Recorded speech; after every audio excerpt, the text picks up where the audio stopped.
నమస్తే. నేను కవిత. Welcome to I dream. Bhagavad Gita గురించి ఎవరు మాట్లాడినా మాకు ఒక కాన్ఫిడెన్స్‌నిచ్చేటువంటి గ్రంథంగా కొంతమంది చెప్తుంటారు. కొంతమంది డిప్రెషన్‌ని దూరం చేస్తుందంటారు. మరికొంతమంది మేనేజ్‌మెంట్ గురువులాగా మాకు భగవద్గీత సహకరించింది అని చెప్తుంటారు.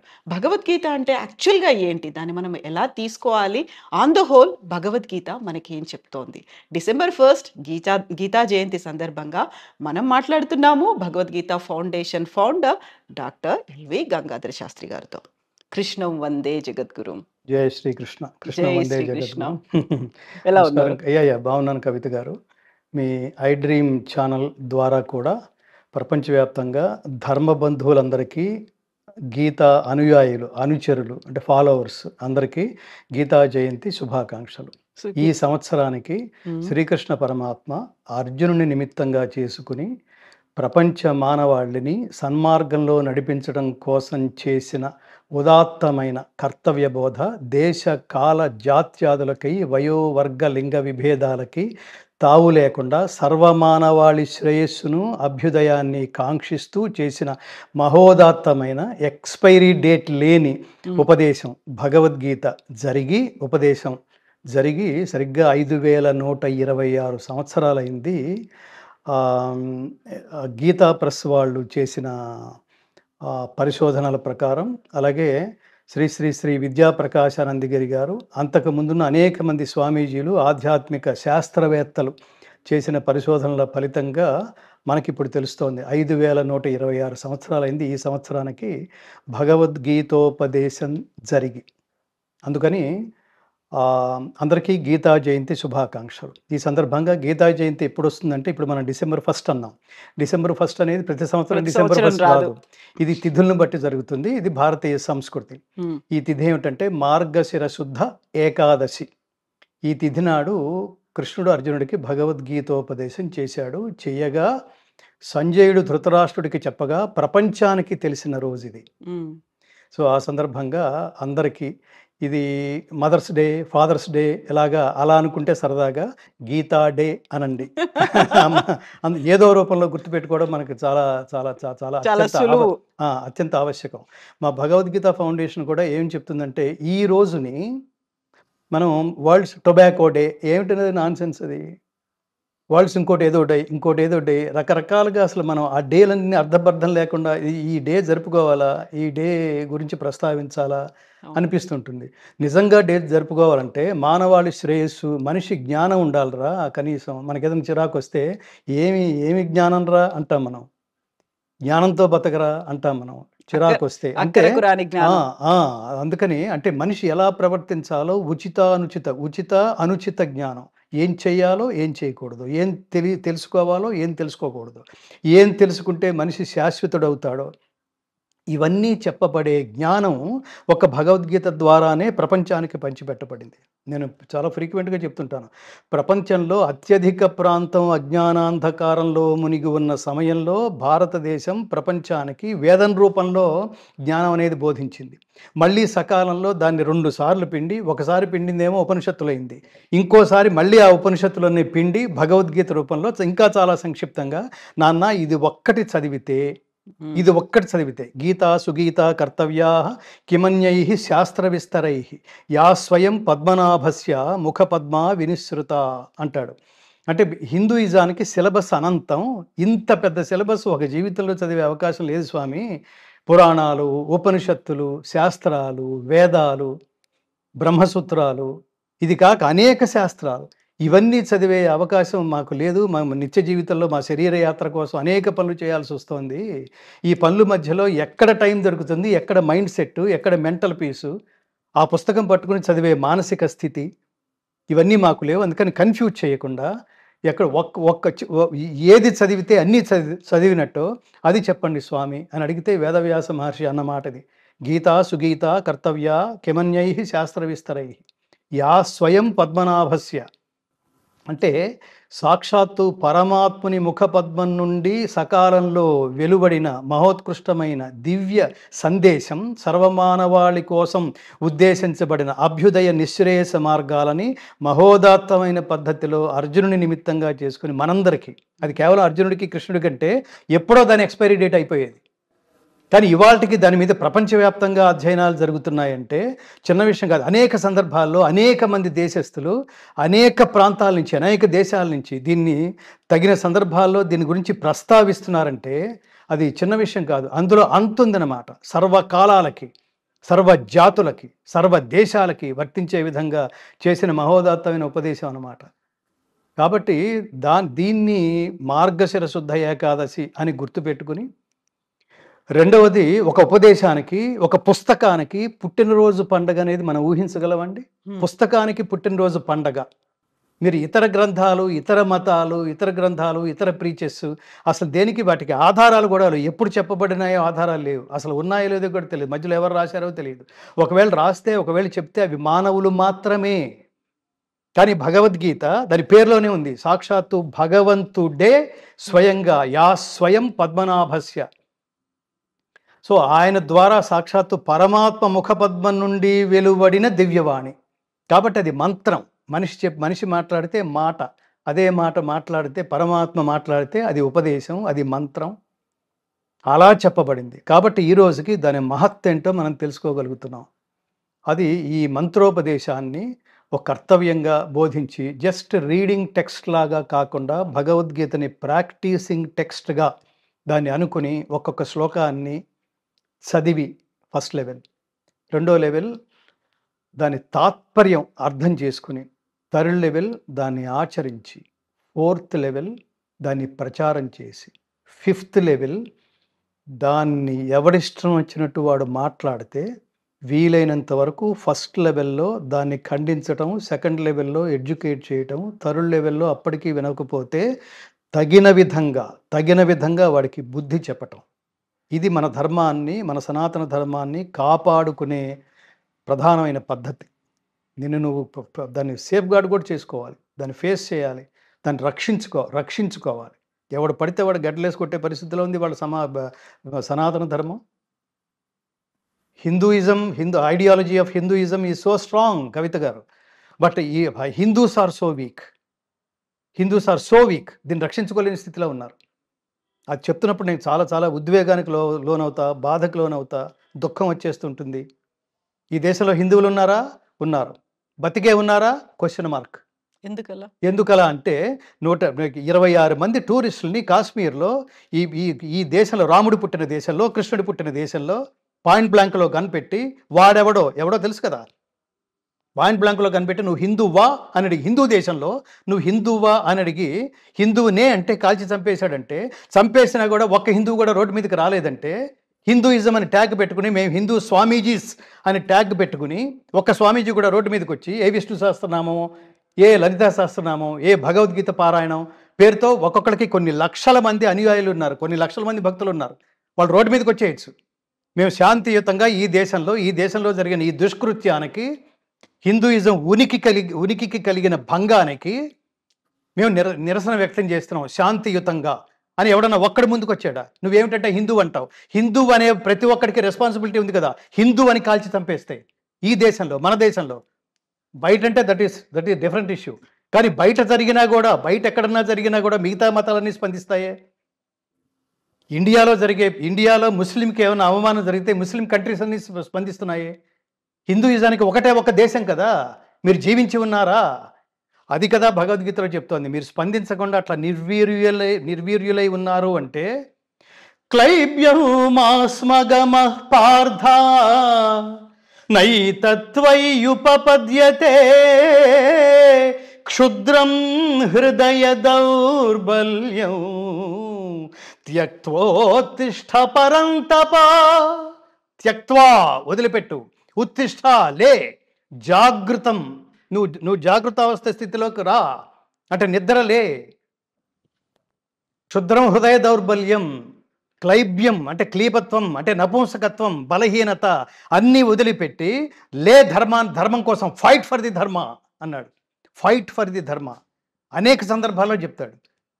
గుడికి పెడుతున్నావు, దండం పెట్టుకుంటున్నావు, భక్తుడనే ప్రకటించుకుంటున్నావు, నీకంటే మించుడి భక్తుడు లేడని తెగ ఫీల్ అయిపోతున్నావు, ఆ విగ్రహానికి ఇచ్చిన కిరీటం నాదే అని ఆనందపడిపోతున్నావు, దేవుణ్ణి ఏదో సాటిస్ఫై చేసినట్టు. రోజుకు 100 ప్రదక్షిణాలు చేస్తున్నావు.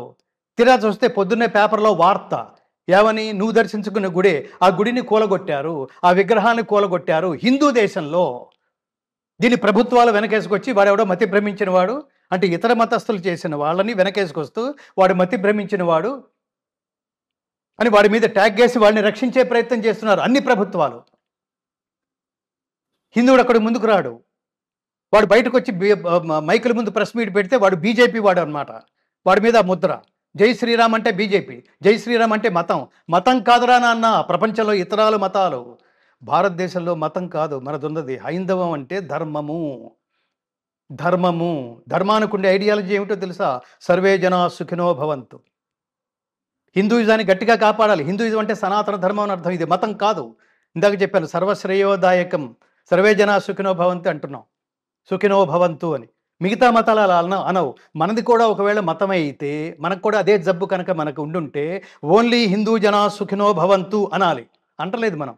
కంటికి కనిపించిన మానవుడు కూడా, కంటికి కనిపించని మానవుడు కూడా, కంటికి కనిపించని ప్రతి ప్రాణి 84 లక్షల రకాల జీవరాశులు క్షేమంగా ఉండాలి. ఇవి కాక పంచభూతాలు క్షేమంగా ఉండాలి. ప్రకృతిని కాపాడుకోవాలి. అందుకని చెట్టుకి పుట్టకి హిందువులు ఎందుకు పూజ చేస్తారంటే అన్నిట్లోనూ దైవాన్ని దర్శించడం అనే కాన్సెప్ట్. ఎంత గొప్పవాళ్ళరా వీళ్ళు. ఇది తెలుసుకోండి, ఈ ఉనికి తెలుసుకోండి, ఈ ఉదాత్తత తెలుసుకోండి. ఈ పుణ్యభూమో, ధన్యభూమో, కర్మభూమో, వేదభూమో, దీని ఉదాత్తత తెలుసుకోండి, దీని పవిత్రత తెలుసుకోండి, దీని ఐడియాలజీ తెలుసుకోండి. ఎంత గొప్పవాళ్ళండి, ఎంత ఎంత ధన్యమైన భూమి అండి ప్రపంచంలో. నేను 18 దేశాలు తిరిగాను కవిత గారు, 18 దేశాలు. ఎక్కడా ఇంతటి సమానత్వం. నువ్వు నేను సమానమే. ఆత్మౌపమ్యేన సర్వత్ర, ఆత్మౌపమ్యేన సర్వత్ర సమం పశ్యతి యోర్జున సుఖం వా యది వా దుఃఖం సయోగి పరమో మతః. ఒక మనిషి మాత్రమే కాదు కవిత గారు, సర్వ మానవాళి మాత్రమే కాదు, సర్వ ప్రాణుల సుఖదుఖాలని తన సుఖదుఖాలతో పోల్చుకొని చూసేవాడే నా దృష్టిలో గొప్ప యోగి. వాడు యోగం కలవాడు. నాతో యోగానికి అర్హుడు, నాతో సంగమానికి అర్హుడు అంటాడు పరమాత్మ. ఏంటండి ఎంత గొప్ప ఐడియాలజీ అది. ఇప్పుడు మీరు అన్నారు ఎవరు స్పందించలేదు, బయటకు వచ్చి ఎవరు మాట్లాడలేదు. విష్ణు సహస్రనామ, లలితా సహస్రం పార్టీలకు అతీతంగా, మతాలకు అతీతంగా రెస్పాండ్ అయ్యారు. మన భారతదేశ ప్రభుత్వం కూడా రెస్పాండ్ అయింది. ఆపరేషన్ సింధూర్ అనేది చెప్పండి. అదే చెప్పేది. అక్కడ ఓన్లీ హిందువులు అనే భావన కాదు కదా, అక్కడ అంతా మన భారతీయులు, లేకుంటే అక్కడికి వచ్చిన వాళ్ళంతా పర్యాటకులు అని కదా రెస్పాండ్ అయింది. పర్యాటక కాదు కాదు కదా తల్లి, మీరు రావాల్సినంత అది ఉద్యమ స్థాయిలో రావాలి, ఉద్యమ స్థాయిలో రావాలి. ఇప్పుడు మీరు నిన్న చూడండి, అంటే మిగతా వాళ్ళు అంటే నేను ఎందుకు చెప్తున్నాను అంటే మిగతా వాళ్ళ మీద ఇప్పుడు నా కాన్సెప్టే భగవద్గీత అన్నప్పుడు మిగతా వాళ్ళు నేను ఎందుకు ద్వేషిస్తాను? నా కాన్సెప్ట్ భగవద్గీత. ఆ భగవద్గీతను బోధించిన నా టీచర్ ఎవరో తెలుసా? మన టీచర్ ఎవరో తెలుసా? విశ్వగురు ఎవరో తెలుసా? శ్రీకృష్ణ పరమాత్మ. ఏమన్నాం మనం? కృష్ణం వందే జగద్గురుం కదా. ఆ గురువు ఐడియాలజీ ఏమిటో తెలుసా? మనమందరము ఒక్కటే, మనందరికీ ఒక్కడే. అది చెప్తున్నాడు. వాడికి పేరు లేదు, ఏ పేరైనా సరే, ఏ పేరుతో ఏ యథామాం ప్రపద్యంతే తాం తథైవ భజామ్యహం అని చెప్తున్నాడు. నేను ఏమంటానంటే, నేనే అమెరికా వెళ్తే, నేను రెగ్యులర్గా ఈ తానాల ఆటాలకు వెళ్తాను. వెళ్తే నేను వ్యాఖ్యానం చేసిన సందర్భాలు ఉన్నాయి, నా కృష్ణ ప్రార్థనతో ప్రారంభమైన సందర్భాలు ఉన్నాయి, నా భగవద్గీత ప్రార్థనతో ప్రారంభమైన సందర్భాలు ఉన్నాయి. అలా పిలుస్తారు.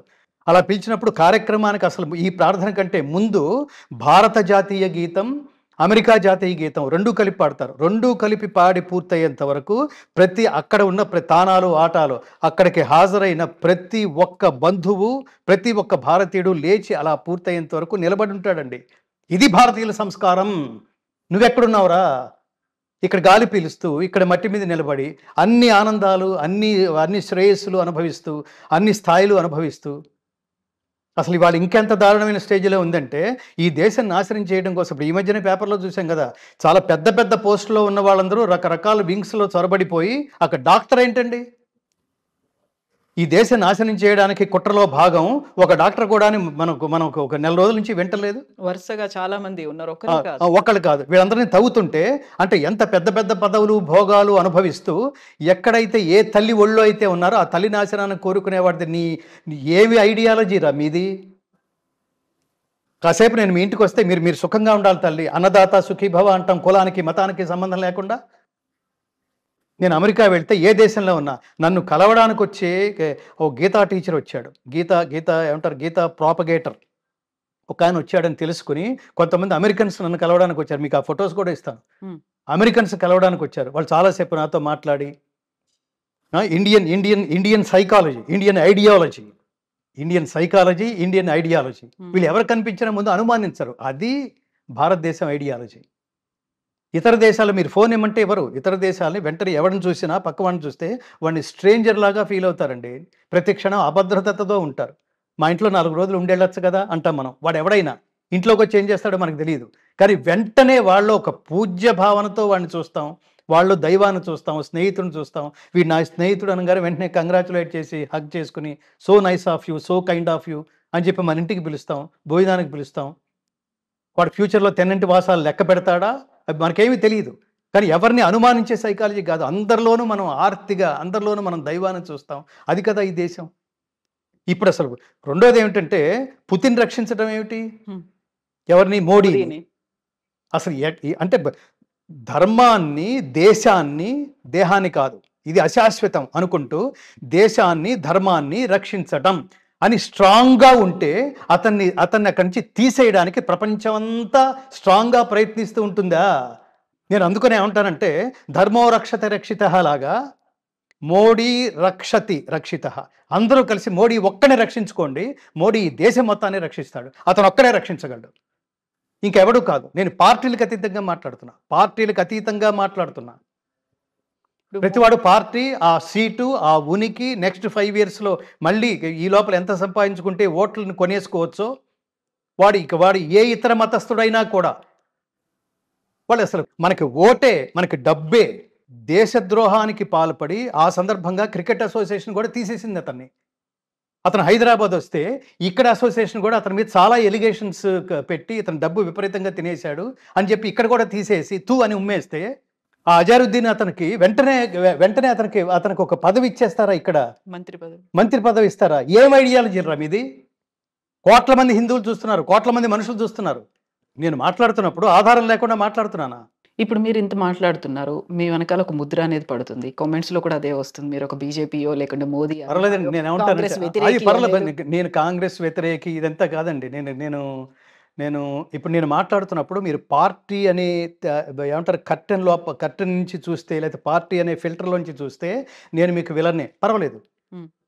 శ్రేయాన్ స్వధర్మో విగుణః పరధర్మాత్ స్వనుష్ఠితాత్ స్వధర్మే నిధనం శ్రేయః పరధర్మో భయావహః.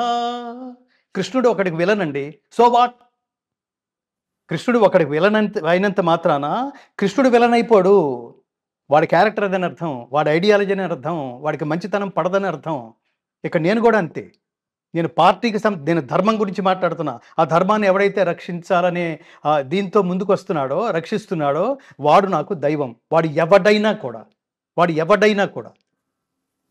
నేను కాంగ్రెస్కు ఓటుకు వేసిన నాకు ఓటు వేసే హక్కు నాకు ప్రారంభమైన రోజుల నుంచి ఈ రోజుల వరకు చూస్తే నేను కాంగ్రెస్కు ఓటేసిన సందర్భాలు కూడా ఉన్నాయి. మీరు ఇదేంట్రా ఈ ఓటు బ్యాంకు దరిద్రం ఏంటి అంటున్నా. నేను మంచివాడికి ఓటేస్తా. రెండోది ఏంటి తెలుసా అండి, ఎలక్షన్స్ వస్తే నేను ఎవరికి ఓటు వేసినప్పటికీ నేను పరమాత్మను ఏం ప్రార్థిస్తానో తెలుసా అండి. నేను అంటే ఏ దృష్టితో ఇప్పుడు ఈ టైంలో ఈ ఎమోషన్లో నేను ఏ దృష్టితో ఓటు వేశానో పరమాత్మ నాకు తెలియదు. నా ఓటు మురిగిపోయినా పర్వాలేదు, నా ఓటు పాడైపోయినా పర్వాలేదు, కానీ ఎవరిని గెలిపిస్తే రాష్ట్రం అభ్యుదయ పథం వైపు నడుస్తుందో వాళ్ళని గెలిపించు పరమాత్మ. నేను కోరుకునేది ఇది. అక్కడ బీజేపీ కాదు, అక్కడ కాంగ్రెస్ కాదు, అక్కడ బీఆర్ఎస్ కాదు. నేను కల్వకుంట్ల చంద్రశేఖరరావు గారికి నేను ఓటు వేశా. నేను ఒక సంవత్సరం. ఆయన ఏం బీజేపీ కాదే. ఎందుకు వేశాను? ఈయన కనుక పరిపాలకుడుగా ఉంటే అది ఖచ్చితంగా అన్ని రకాలుగా ఎలా అయితే రాష్ట్రాన్ని తీసుకురావడంలో కీలక పాత్రని పోషించాడు ఆ మహానుభావుడు, ప్రాణత్యాగం చేసి మరి దానికి కూడా ప్రాణం వెనకాడకుండా. నేను ఇందాక చెప్పింది అది. అట్టి స్వధర్మాచరణమున మరణము సంభవించినను మేలే. వాడు కదా ధర్మాత్ముడు. ఈ ప్రాణం ఉంటే ఎంత, పోతే ఎంత. వాడు 100 సంవత్సరాలు ఉంటే ఏంటి, 200 సంవత్సరాలు ఉంటే ఏంటండి. శంకరాచార్య 32 ఏళ్లే. స్వామి వివేకానంద 39 ఏళ్లే, అబ్దుల్ కలాం 90 ఏళ్ళు, ఏమంటారు 100 సంవత్సరాలు బతకలేదు. సో ఇక్కడ ఏమంటామంటే జ్ఞానవృద్ధుడే వృద్ధుడు, వయోవృద్ధుడు వృద్ధుడు కాదు. ఎన్నేళ్ళు బతికామని కాదు, ఎంతకాలం నువ్వు ఉన్న కాలంలో గొప్ప పనులు చేసి శాశ్వతమైన కీర్తిని సంపాదించుకుని నీ ఫోటో గోడకెక్కితే దాని ముందు గర్వంగా కీర్తిశేషుడు అని రాయించుకోబడతావో, అంటే నువ్వు కీర్తిని శేషంగా మిగుల్చుకుని వెళ్ళిపోయిన వాడికి మాత్రమే కీర్తిశేషుడు అనే బిరుదు ఇవ్వాలి, అనే ట్యాగ్ ఇవ్వాలి. ఆ కీర్తి ఎప్పుడు వస్తుంది? నీ కర్మని ధర్మంతో ముడిపెట్టి ఆచరించినప్పుడు మాత్రమే. స్వార్థం లేని కర్మను ఆచరించేవాడే ధర్మాత్ముడు. అలా నేను కేసీఆర్ గారికి వేశాను కదా, యజ్ఞయాగాదులు చేసినవాడు, యాదాద్రి నిర్మాణించి ఇంకొకటికి ఎవరికన్నా దాటి వస్తుందండి? అది మెచ్చుకోవాలి కదా. ఆయనకి నాకు పార్టీతో సంబంధం ఏంటండి? నన్ను ఎవడు ఈ ప్రశ్న అడగడానికి కూడా వీల్లేదు. ఇది భగవద్గీత ఫౌండేషన్. నేను అన్నీ వదిలేసి, లౌకికమైన అన్నీ వదిలేసి, ఎవడు ధర్మాత్ముడో వాడి వెనక నేను ఉంటాను. నమే భక్త ప్రణశ్యతి, కృష్ణ పరమాత్మ చెప్తున్నాడు. నా భక్తుడికి ఎన్నటికీ నాశం లేదు. నాకు క్యాస్ట్ ఫీలింగులు, క్యాష్ ఫీలింగులు నాకేం ఉండవు. ఎవడు ధర్మాత్ముడో వాడి పక్క నేను ఉంటాను. అలాంటి వాడిని ఆరాధించిన వాడికి ఏమైనా క్యాష్ ఫీలింగ్ ఉంటుందండి? క్యాస్ట్ ఫీలింగ్ ఉంటుందండి? నాకు ఆ క్యాస్ట్ ఫీలింగ్ ఉంటే శ్రీకృష్ణుడు యాదవుడు కదా, గొల్లవాడు కదా, నేను బ్రాహ్మణుడు కదా, ఆయన వెనకాల ఎందుకు పడతాను? భగవంతుడు కాబట్టి. భగవంతుడే కాదు, ఆయన కృష్ణుడు అంటే ధర్మం, రాముడు అంటే ధర్మం, రాముడు క్షత్రియుడు, ఆయన మా క్యాస్ట్ వాడు కాదే. ఇక్కడ క్యాస్ట్ కాదు, ధర్మం. యతో ధర్మస్తతో జయ, యతో గావస్తతో కృష్ణ, యతో కృష్ణస్తతో ధర్మ, యతో ధర్మస్తతో జయ. పరమాత్ముడు అవతారాలకి ఇవన్నీ కొన్ని కోట్ల మైళ్ళు దూరం అన్నమాట. ఇంకోటి ఏమంటాడంటే, నాకు అసలు వీళ్ళ మిగతా క్వాలిఫికేషన్తో నాకు సంబంధం లేదు. వాడి ధర్మంతోనే నాకు సంబంధం, వాడి కర్మతోనే నాకు సంబంధం. భగవద్గీత అసలు ప్రారంభమే ధర్మక్షేత్రే కురుక్షేత్రే. ఏ పదంతో ప్రారంభమైంది? ధర్మం. భగవద్గీత చివరి పదం ఏమిటి చెప్పండి? ధ్రువా నీతిర్మతిర్మమ. మమ చివరి పదం. మొదటి పదం ఏమిటి? ధర్మ. చివరి పదం ఏమిటి? మమ. రెండు కలిపితే ఏమిటి? మమ ధర్మం. అంటే ఏమిటి? పుట్టిన ప్రతివాడు నీ ధర్మాన్ని నువ్వు నిర్వర్తించు, సక్రమంగా నిర్వర్తించు, స్వార్థం కాదు. కొన్ని కోట్ల మంది చూస్తుంటారు నిన్ను, వాళ్ళు నిన్నేం చేయలేకపోవచ్చు. రాజు స్థానంలో కూర్చున్నావు, అందుకని నోటికి ఏదొస్తే అది మాట్లాడి, చేతికి ఏదొస్తే అది ఇచ్చేసి. ప్రభుత్వాలు కూడా చేస్తుంటాయి. వాడికి ఇన్ని కోట్లు, వీడికి ఇన్ని కోట్లు, ఎవడి అబ్బసొమ్ము, వీడికి ఏం అర్హత ఉందని రా, ఎంత ఇస్తే అంత ఇవ్వాల్సిన అవసరం ఉందా? ప్రజల డబ్బు అలా మమ్మల్ని అడిగేవాళ్ళు లేడన్నట్టుగా ఇచ్చేస్తూ ఉంటారు. ఎవరికి అర్హత? అందుకనే God gives you what you deserve, not what you desire. ఇది గుర్తుపెట్టుకోవాలి. పరమాత్ముడి సిద్ధాంతం దేవుడు కోరికని బట్టి కాదు, అర్హతని బట్టి ఇస్తాడు. ఇది గుర్తుపెట్టుకోవాలి. రాజులు ఎవరు? ముఖ్యమంత్రులు ఎవరు? ప్రధానమంత్రులు. ఆలోచించేవాళ్ళు. డబ్బు ఉంది కాబట్టి నేను ఏది అనుకుంటే అది చేసేస్తాను అనుకుంటే కుదరదు. సో నువ్వు కూడా అర్హతని బట్టి ఇవ్వాలి. ఎందుకు ఇవ్వాలంటే, నాన్ ఋషి కురుతే కావ్యం నా విష్ణు పృథివీపతి. విష్ణు అంశ లేకపోతే వాడు ప్రభువు కాలేడు. ఇవాళ రోజుల్లో రాజులు విష్ణుమూర్తి అంశతో ఉద్భవించిన వాళ్ళే ముఖ్యమంత్రులు. అంటే ముఖ్యమంత్రులు, మంత్రులు, ఎమ్మెల్యేలు, కార్పొరేటర్లు, పరిపాలకుల స్థితిలో ఏలుబడి చేసే దృష్టిలో ఉన్న ప్రతి ఒక్కడు దైవ సమానుడే. అలా అనుకున్నప్పుడు వాళ్ళు తప్పులు చేస్తున్నారు, అది తెలియక వాళ్ళు దైవ సమానులని మనం చెప్తున్నాం కదా. నేను దైవ సమానుని, నేను అబద్ధం చెప్పకూడదు, ఈ మాటలతో నేను ఈ పదవిలోకి వచ్చాను, పదవిలోకి వచ్చిన తర్వాత నా స్వార్థం కోసం పదవిలోకి వచ్చాను, కానీ ఈ మాటలను నేను నిలబెట్టుకోవాల్సిన అవసరం లేదు అని అహంకరించామనుకో, ఆ దెబ్బ సెకండ్ హాఫ్లో దారుణంగా పడుతుంది. నేను ఎప్పుడు చెప్తుంటాను, life is also like a cinema. Second half hit అయితేనే హిట్, సెకండ్ హాఫ్ బాగుండకపోతే ఫ్లాప్. రాజకీయం కానీ జీవితం కానీ ఇవి కూడా అంతే. ఫస్ట్ హాఫ్ నీ ఇష్టం, సెకండ్ హాఫ్ సరిగ్గా లేదనుకో, ఫస్ట్ హాఫ్లో ఎక్స్పీరియన్స్ గెయిన్ చేస్తావు, ఫస్ట్ హాఫ్లో what to do what not to do తెలుసుకుని సెకండ్ హాఫ్లో వాట్ టు డూ అనేది ఏదైతే డిసైడ్ చేసుకుంటావో అది ఖచ్చితంగా దాన్ని అమలుపరిస్తేనే జనాల దృష్టిలో నువ్వు హిట్. లైఫ్ కూడా అంతే. లైఫ్ అంతా దుర్మార్గమైన స్థితిలో ఉంటే సెకండ్ హాఫ్ దారుణం. సినిమా లాగానే లైఫ్ కూడా ఫ్లాప్. మన సినిమాల గురించి మాట్లాడుకుంటున్నప్పుడు మీరు ధర్మం ఎక్కడుంటుందో దాన్ని మీరు ఫాలో అవుతారు, ధర్మం వైపు మీరు ఉంటారు అనుకున్నప్పుడు, సినిమాలో ధర్మాన్ని మీరు ఏం చూసారు? మీది అఖండ తాండవంలో మీ స్పీచ్ చూసాం అందులో. 'సంభవామి యుగే యుగే' అనే దాన్ని దానికి రిఫ్లెక్ట్ చేస్తూ, దానికి రిలేట్ చేస్తూ మీరు మాట్లాడారు. అందులో ఆల్మోస్ట్ 20 ఏళ్ల తర్వాత అనుకుంటా మీరొక అవును. సినిమాలో అవును. అవును ఈవెన్ కవిత ఇఫ్ గారు. ఇట్ ఈస్ భగవద్గీత శ్లోకమైనప్పటికీ సినిమాలో మీ గాత్రాన్ని మేము హ్మ్. వినబోతున్నాము. హ్మ్. హ్మ్. బట్ అక్కడ కూడా మీరు బోయపాటి సీనుకి సంబంధించో, లేకపోతే అక్కడ ఉన్నటువంటి హీరోలో, మ్యూజిక్ డైరెక్టరో వాళ్ళందరిని కూడా ధర్మం వైపు cinema is a commercial thing. కంప్లీట్‌గా కమర్షియల్ ఉంటుంది. అందులో ఎంత డబ్బు పెట్టారు, ఎంత డబ్బొచ్చాయి, రికార్డ్స్, కలెక్షన్స్ దీని గురించే కదా మాట్లాడుకునేది మరక్కడ. హ్మ్. హ్మ్. మీరెందుకు అంతలా ఇన్వాల్వ్ అయ్యారు? సూపర్ ఏశారుగా. దీనికి సమాధానం చెప్తాను. నాకు నిజానికి చెప్పిన వాడి క్యారెక్టరు, చెప్పిన వాడి గమనం మీద ఒక స్పష్టమైన, ఒక ఖండితమైన అభిప్రాయం ఉంటే ఈ ప్రశ్న రాదు. హ్మ్. కారణం ఏమిటంటే, నేను సినిమా పరిశ్రమలో 2006 వరకు సినిమా పరిశ్రమతో ఒక అనుబంధంలో ఉన్నవాడిని. హ్మ్. సినిమా గాయకుడుగా సినిమా ఫంక్షన్స్, సినిమా వేదికలు అవన్నీ ఉన్నవాడిని. అవి నచ్చక ఆ మార్గంలో నేను ఇమడక, ఇది మన మైండ్ సెట్‌కి, మన ఐడియాలజీకి సెట్ అవ్వట్లేదు. ఇది అంటే పూర్తిగా సెట్ అవ్వట్లేదు. మనుష్యాణం సహస్రేషు అంటాడు గీతలో. అంటే కోట్ల మందిలో ఒకడు జ్ఞానం కోసం ట్రై చేస్తాడు అని. అది ప్రతి ఫీల్డ్‌లో ఉంటుంది కవిత గారు. సినిమా అనేది తేలిగ్గా తీసేయటానికి వీల్లేదు. నాకు నేను ఇవాళ మీ ముందు కూర్చొని మాట్లాడుతున్నానంటే నా మొదటి ఇన్‌స్పిరేషన్ సినిమా. ఒక గదిలో నలుగురు కూర్చొని 40,00,00,000 మందికి ఒక సబ్జెక్ట్‌ని, ఒక సినిమాని వాళ్ళ హృదయాల్లోకి తీసుకువెళ్ళటం ఎలా అని ఆలోచించి సక్సెస్ అయ్యి వందల వేల కోట్లు సంపాదించగలరు. జాతిని కదిపేయగలరు. అలా నన్ను కదిపేసిన సినిమా ఏమిటో తెలుసా అండి? 'శంకరాభరణం.' హ్మ్. 'శంకరాభరణం' ధర్మానికి సంబంధించిందా? అధర్మానికి సంబంధించిందా? అద్వైత సిద్ధికి, అమరత్వ లబ్ధికి గానమే సోపానము, సత్వ సాధనకు, సత్యశోధనకు సంగీతమే ప్రాణము. ఆ పాటలు నా హృదయంలో, ఆ డైలాగ్స్ నా హృదయంలో 'విశ్వనాథ్' గారి సినిమాలో 'జయంతి తే సుకృతినో రససిద్ధాః కవీశ్వరాః నాస్తి తేషాం యశః కాయే జరా మరణజం భయం.' ఇట్లాంటివన్నీ నా జీవితం మీద చాలా ప్రభావితం చూపించడం కారణంగా నేను హైదరాబాద్‌కి ఎర్ర బస్ ఎక్కి హైదరాబాద్‌కొచ్చి త్యాగరాజ ప్రభుత్వ సంగీత నృత్య కళాశాలలో కర్ణాటక శాస్త్రీయ సంగీతం అభ్యసించడానికి వచ్చాను. దానికి మూల కారణం సినిమా. చిన్న విషయం కాదు. ఒక సినిమా ఎలా ప్రభావితం చేస్తుందంటే జనాల్ని, నేను దుర్మార్గుడిగాను మార్చగలదు. సన్మార్గుడిగాను మార్చగలదు. దుర్మార్గుడిగా ఎంతమందిని మార్చిందో నాకు తెలీదు.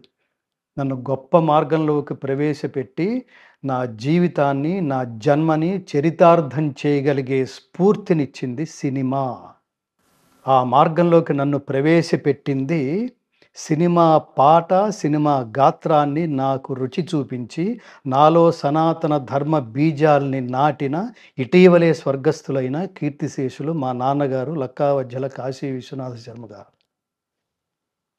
ఆయన నాకు పరిచయం చేసింది ఘంటసాల గారి పాట. ఆయన చాలా గొప్ప గాయకుడు. ఆ పాట ద్వారా నేనెంత దూరం వెళ్ళానంటే, ఆ పాట పాడిన గాయకుడిని దగ్గర పెట్టుకొని నందనవనమున ఈ లోకమునే సృష్టించిన ఓ వనమాలి మరచితివో మానవ జాతిని దయమాలి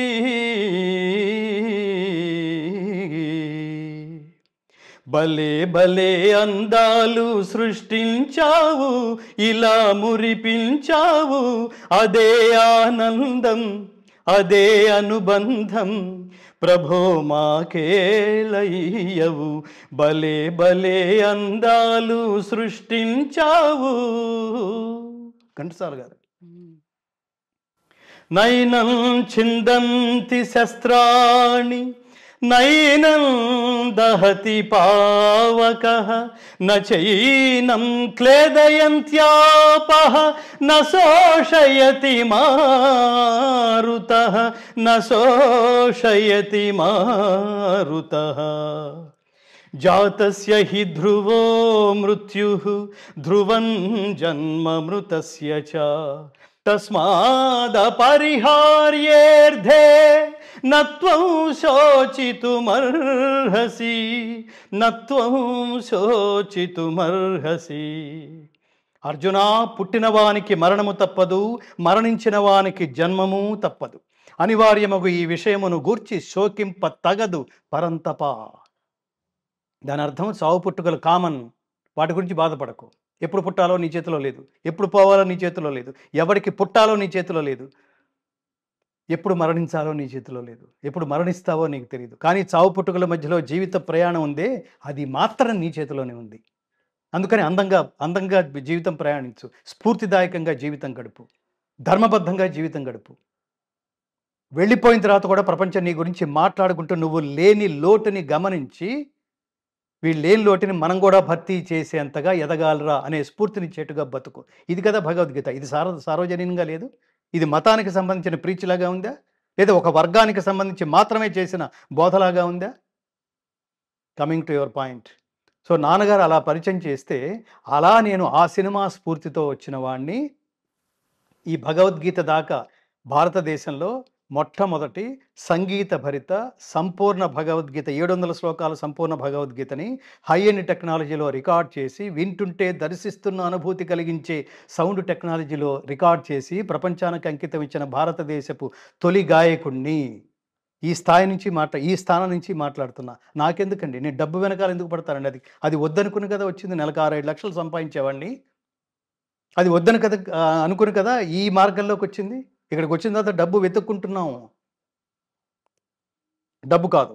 ఇదేదో ఈ రుచి అమృతతుల్యమైన రుచి. అది కాఫీ తాగినట్టు, పాలు తాగినట్టు, సినిమా పాట పాడితే, కాఫీ తాగినట్టు, టీ తాగినట్టు, ఇది అమృతం తాగినట్టు. దుగ్ధం గీతామృతం మహత్. అలాంటి నేను 20 సంవత్సరాల తర్వాత ఒక సినిమాలోకి నేను ఎంటర్ అయ్యానంటే, ఒక సినిమాలో పాడానంటే, ఆ పాడింది సినిమా పాట కాదు, ఆ పాడింది మామూలు భక్తి గీతం కూడా కాదు. భక్తి గీతం కూడా పరమేశ్వరాను అంతటి వాడివి ఇంతటి వాడివని మెచ్చుకునేది. వాడినేం మెచ్చుకోక్కర్లేదు మనం, ఆయన స్థాయి ఏమిటో ఆయనకి తెలుసు. కానీ నేను వెళ్ళింది ఏమిటంటే, ఒరేయ్ నా అవతార పరమార్థం ఇది నాన్న, ఇది జనాలకి చెప్పండి. తప్పు చేస్తే తోలు తీస్తా, ఒప్పు చేస్తే రక్షిస్తా. ఎంత అంగబలం ఉన్నా, ఎంత అర్ధబలం ఉన్నా, దైవబలం లేకపోతే సంపూర్ణ విజయాలని సాధించలేవు నాన్న అని చెప్తున్నాడు పరమాత్మ. ఆ దైవబలం దేనివల్ల వస్తుందంటే, నువ్వు ఆచరించే ధర్మం వల్ల, నువ్వు ఆచరించే కర్మ ఫలమే పరమాత్మ. పరమాత్మ కర్మ సాక్షి. ఒకటితో దగ్గర నమే భక్త ప్రణశ్యతి, నమే. ఇంకొకటి అత్యద్భుతమైన స్టేట్మెంట్ ఏంటో తెలుసా కృష్ణ పరమాత్మది? నమే ద్వేష్యోస్తి న ప్రియ. నాకు ఒకటి పట్ల ద్వేషం కానీ, ఒకటి పట్ల నిష్కారణమైన ప్రియత్వం కానీ ఉండదు. ఊరికే ఒకడిని ప్రేమించేయడు, ఊరికే ఒకడిని ద్వేషించేయడు. ఎందుకురా నుదుట ఇలా రాశావు అని తిట్టుకుంటుంటారు చూడండి. ఒక్క తలకి రాత రాయడం చేతగాని వాడికి 4 తలలు దేనికో మోయడానికి అని తిట్టాడు ఒక కవి ఒక సినిమాలో క్యారెక్టర్ కోసం. అలా మన కోపం వస్తే దేవుని తిట్టుకుంటుంటాం. వాడికి నీ మీదేం ఫీలింగ్ లేదు, నీకేదో చెడ్డ రాత ఏం రాసేయడు. అదంతా ఏమిటంటే, ఇది ఎంత ఏమంటారు, నువ్వు ఏదైతే ఎగ్జామ్ రాస్తున్నావో దాని ఫలితం ఎలా అయితే టీచర్ మార్కులు వేస్తాడో, పరమాత్మ కూడా అంతే. నువ్వు ఇది చేసుకున్నావు, ఆ తర్వాత కాలంలో అనుభవిస్తావు ఏదైతే చేస్తున్నావు. అందుకనే భగవద్గీత కర్మ సిద్ధాంత గ్రంథం. ఇది గుర్తుపెట్టుకోండి కవిత గారు. భగవద్గీత సిద్ధాంత గ్రంథం, మత గ్రంథం కాదు, దైవ గ్రంథం. ఇది జ్ఞాన గ్రంథం, మత గ్రంథం కాదు. ఇది ఒక వర్గానికి చెందిన గ్రంథం కాదు. సర్వ మానవాళి శ్రేయస్సును కాంక్షించి చేసిన మహిమోపదేశం, హితోపదేశం.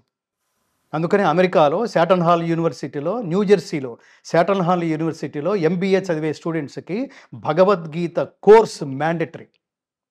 అక్కడ జరుగుతోంది అధ్యయనం. అణుబాంబు టెస్ట్ టైంలో ఓపెన్ హ్యామర్ భగవద్గీత శ్లోకాన్ని గుర్తు చేసుకున్నాడు. దివిసూర్య సహస్రస్య భవేద్ యుగపదుద్ధిత యది భా సదృశీ సా స్యాత్ భాసస్తస్య మహాత్మనః. గీతా జయంతి సందర్భంగా మన కాన్వర్సేషన్ నడుస్తోంది. అలాంటి నేపథ్యంలో భగవద్గీత పాడడానికి నన్ను చాలా గొప్ప సంగీత దర్శకుడు, అసలు యూత్లో అతను ఒక పవర్ఫుల్, అతను ఒక తపస్వి. దాన్ని ఏమంటారు, ఒక ఒక రాక్షసుడు అంటారే, ఒక గొడ్డు చాకరీ చేస్తాడురా అంటారే, అంత కష్టపడి చేస్తాడండి అతను. తమన్, తమన్. అతనితో నాకు పూర్వం చాలా కాలం నుంచి అనుబంధం ఉంది. మరణి శర్మ గారితో చాలామంది దగ్గర అతను ఒక డ్రమ్స్ ప్లేయర్, రిథమ్స్ ప్లేయర్‌గా ఉన్న రోజుల నుంచి అతని వినయం, అతని క్రియేటివిటీ, అతని ఉత్సాహం, అతని పవర్, అతని ఎనర్జీ లెవెల్స్ ఇవన్నీ మా యూఎస్ టూర్స్‌లో నేను చాలా దగ్గరుండి గమనించాను. గురుగారు, గురుగారు అంటుండేవాడు. నా పాటలకి చాలా స్టేజెస్ మీద కూడా చాలా చాలా చాలా చాలా చాలా వాయించాడు అతను. ఈ అనుబంధంతో చాలా కాలం తర్వాత నాకు ఫోన్ చేశాడు అతను. గురుగారు, మీకు చిన్న చిన్న చిన్న డైవర్షను, మా సినిమాలో మీ గాత్రం కావాలి అన్నాడు అతను. అంటే నేను సినిమా అనే దీన్ని మానేసి నేను దశాబ్దాలైంది నా యొక్క తమన్ గారు అన్న.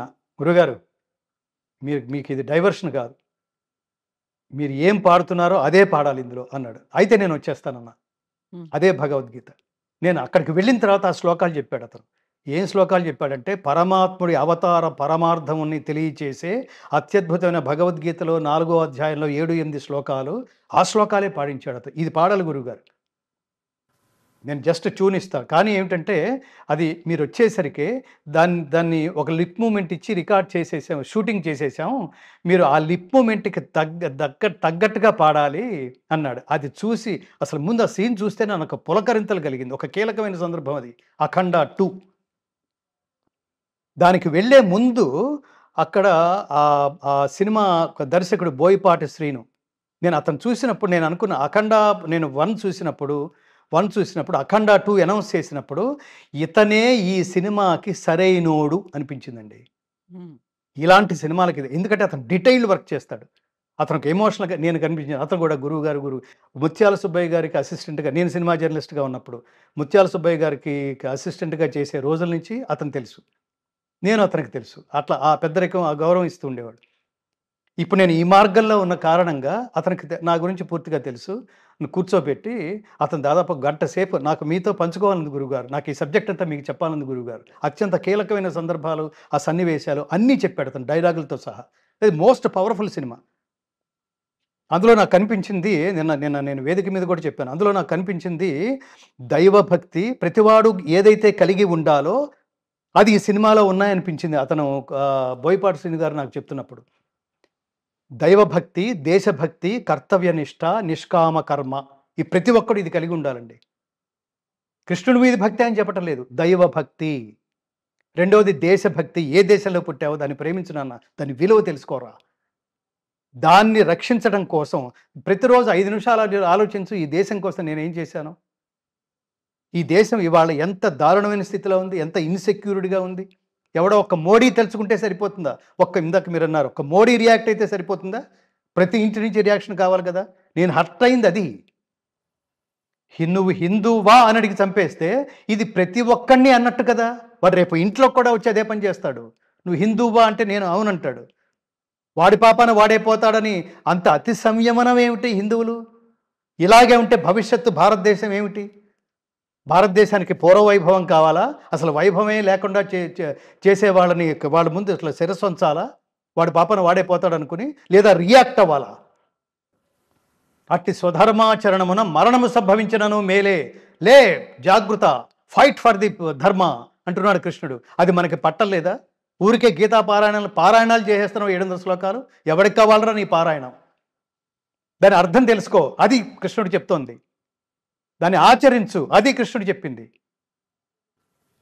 దాన్ని ప్రచారం చేయి. ప్రతి ఒక్కళ్ళలోనూ, మీ ఇంట్లో తల్లి ఉంటే, నేను ముందు తల్లులందరికీ చేతులెత్తి నమస్కరించి చెప్తుంటాను ప్రతి కార్యక్రమంలోనూ. ఈ గీతా జయంతి సందర్భంగా కూడా మీ పిల్లలకి ఒక భగవద్గీత శ్లోకం రోజు మీరు ఒకటి నేర్చుకుని దాని తాత్పర్యం మీకేమర్థమైందో ఆ తాత్పర్యం మీ పిల్లలతో పంచుకోవడానికి ప్రయత్నించండి. అసలు ఐడియాలజీనే లేకుండా మీ ఇంట్లో పిల్లలు పెరిగేస్తే వాడు ఏమి డబ్బు సంపాదించడానికి తప్ప ఇంకా దేనికి పనికి వస్తాడండి? నైతిక విలువలు లేకుండా పెంచేస్తే ఇంకా దేనికి పనికి వస్తాడండి? ఈ మధ్యలో ఫ్రీక్వెంట్గా చూస్తున్నాం, వేల కోట్లు పెట్టి సినిమాలు తీస్తే ఆ తర్వాత సంగతి టికెట్ రేట్లు బాగా పెరగటం వల్ల అవన్నీ రాంగ్ నోషన్స్. ఎవడు చూడమన్నాడు సినిమా? రేట్ ఎక్కువ ఉంటే షర్ట్ కొంటున్నాడండి మీరు? రేట్ ఎక్కువ, ఒక బ్రాండ్ షర్ట్ దగ్గరికి వెళ్ళారండి మీరు ఉదాహరణకి, ఆ బ్రాండ్ కొనాలి, పీటర్ ఇంగ్లాండ్ అన్నాడు వాడు. ఆ బ్రాండ్ షర్ట్ మీరు కొనాలి అంటే అది 5,000 చెప్పాడండి. 5,000 మీరు నేను పెట్టగలమా? అక్కర్లేదులే నాయన నాకు 500 షర్ట్ చాలు అని పక్కకి వెళ్తాం, ఇంకోటి ఏదో కొనుక్కుంటాం. అంతే తప్ప నువ్వు పేదవాడికి దూరంగా ఎదుగుతున్నావు, నువ్వు అసలు ఇక్కడ ఉండటానికి వీల్లేదు, ఎలా అయినా సరే మీ షాపులో మీ షర్ట్లన్నీ దొంగతనం చేసి లేని పేదవాళ్ళకి పంచిపెడతాను అని అంటే అదేమి నాన్సెన్స్, ఏమి ఐడియాలజీరా, ఏమి తిని పెరిగారు మీరు? అలా ఒకడు సినిమాల్ని దొంగతనం చేసి పేదవాళ్ళకి పోయి ఏమి ధర్మం అండి, ఎవడి సొమ్ము అండి, ఎవడి ధర్మం అండి ఇది? ఆయన్ని హీరోగా పొగుడుతున్నారు కదా! అదే రాబిన్ హుడ్ హీరో, అయ్యాడు కదా! మీరు హీరోగా పొగిడినంత మాత్రాన వాడు హీరో అయిపోడు. మీ స్థాయి అదని అర్థం. అదే అంటున్నా, మీ ఐడియాలజీ అదని అర్థం, మీకున్న కెపాసిటీ అదని అర్థం, మీకున్న జ్ఞానం అదని అర్థం. మీరు హీరో అంటే వాడు హీరో అయిపోడు. మీ నాలెడ్జ్ అలా తగలనిది అనమాట. దొంగతనం చేసేవాడు హీరో ఏమిటి? ఆకలేసి ఒకడు రొట్టె దొంగతనం చేశాడండి ఉదాహరణకి. స్థిరనిష్ట అంటే ఇది. మీరు మీరు ఇట్లాంటి వాటిల్లో మీరు ఈ పదాలన్నీ, స్థిరనిష్ట. ఎన్ని కష్టాలు ఎదురైనా సరే వాడు అబద్ధం ఆడలేదు.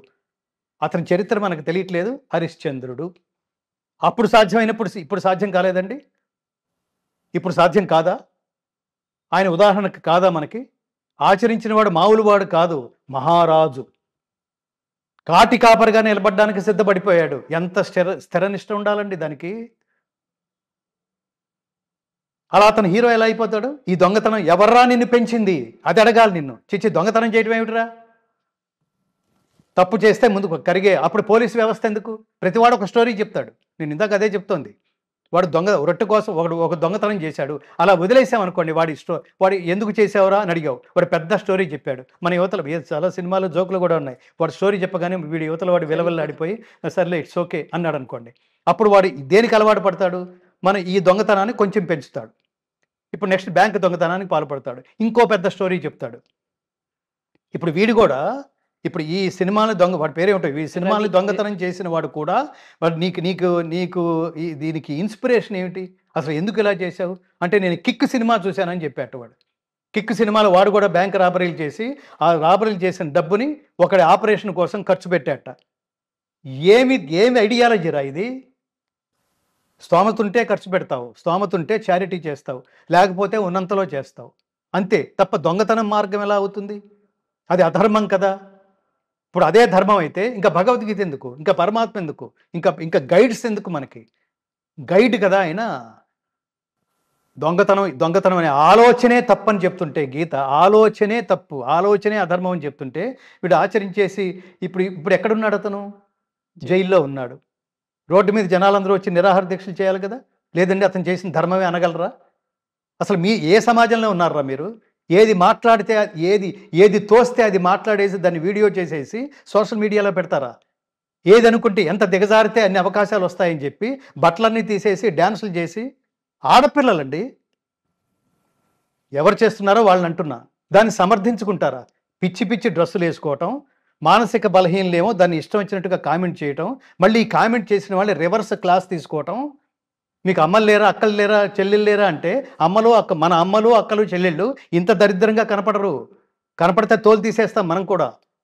అది వ్యాంపుల్ లక్షణం. అది అవతల వాళ్ళ మానసిక బలహీనతల్ని తన స్వార్థం కోసం క్యాష్ చేసుకోవడానికి చేసే ప్రతి స్త్రీ వేశ్యే, డౌట్ లేదు అందులో. దేనికి నువ్వు బట్టలు తీస్తున్నావు అంటే అవతల వాడిని ఏదో ఆకర్షించడానికి. తప్పు కదా అది. ఆకర్షించబడిన వాడు ఎలా ప్రవర్తిస్తాడు?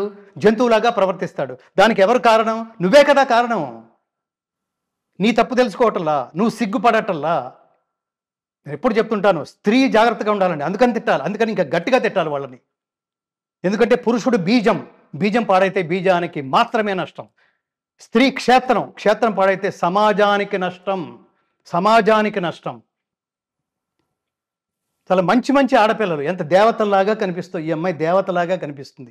ఆ మాటలు కానీ మాట చూడండి. నేను కొందరిని అంటున్నా, వీళ్ళని చూసి ఇంకొక మానసిక మనం కూడా ఇలా చేస్తే మనకు కూడా డబ్బు వస్తుంది, పలానా ఒక దరిద్రపు ఏమంటారు ఒక సీరియల్ ఉంది, అందులో అవకాశం వస్తుంది.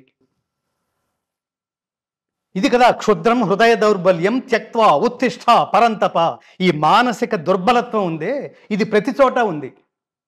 ఎలక్షన్స్లో మందు పోస్తే, ఎలక్షన్స్లో డబ్బు పంచిపెడితే మనం గెలుస్తాం. వీళ్ళ ఏలుబడిలో ఉండేవాళ్ళు.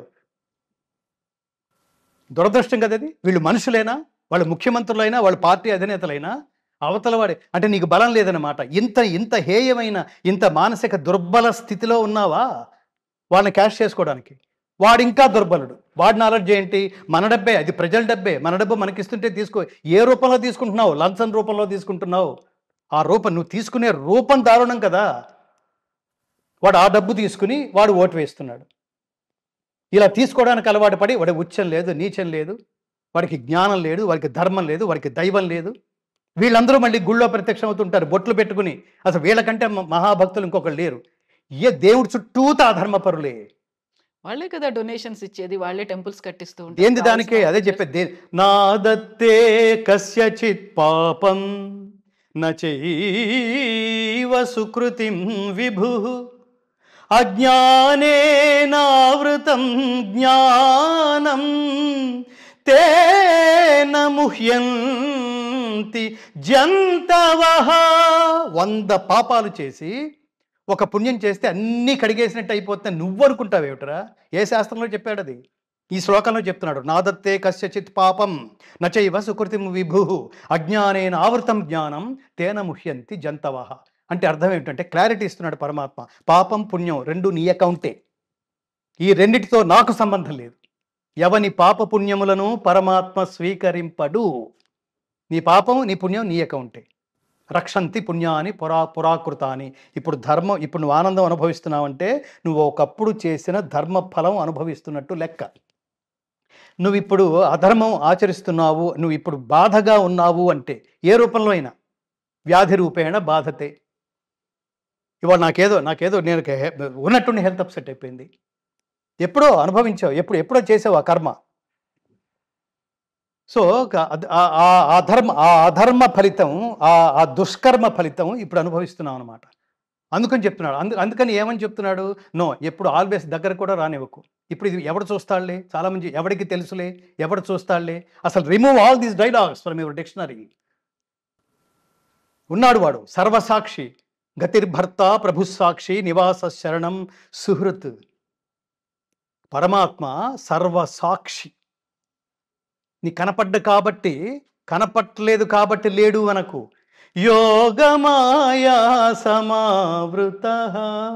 యోగమాయ చేత ఆవరించబడి ఉండటం వల్ల నేనెవ్వడికి కనపట్టలేదు. నేను కావాలని ఎవడైతే అనుకుంటాడో, దర్శించాలని ఎవడనుకుంటాడో వాడు తపస్సు ద్వారా మాత్రమే ఈ యోగమాయని ఛేదించి నా దగ్గరికి రాగలడు. రియలైజ్. ఒకడు అంటుంటాడు చూడండి, నాకు దేవుడు అంటే నమ్మకం లేదు, నేను ఇంజనీర్గా దేవుడు. నువ్వెవడరా? నువ్వు ఎంతకాలం ఉంటావురా? నువ్వు దేవుడిని నమ్మటం ఏమిట్రా? నువ్వు నమ్మటం వల్ల వాడికొచ్చే లాభం ఏమిట్రా? దేవుడికి నమ్మడం అంటే connection with God.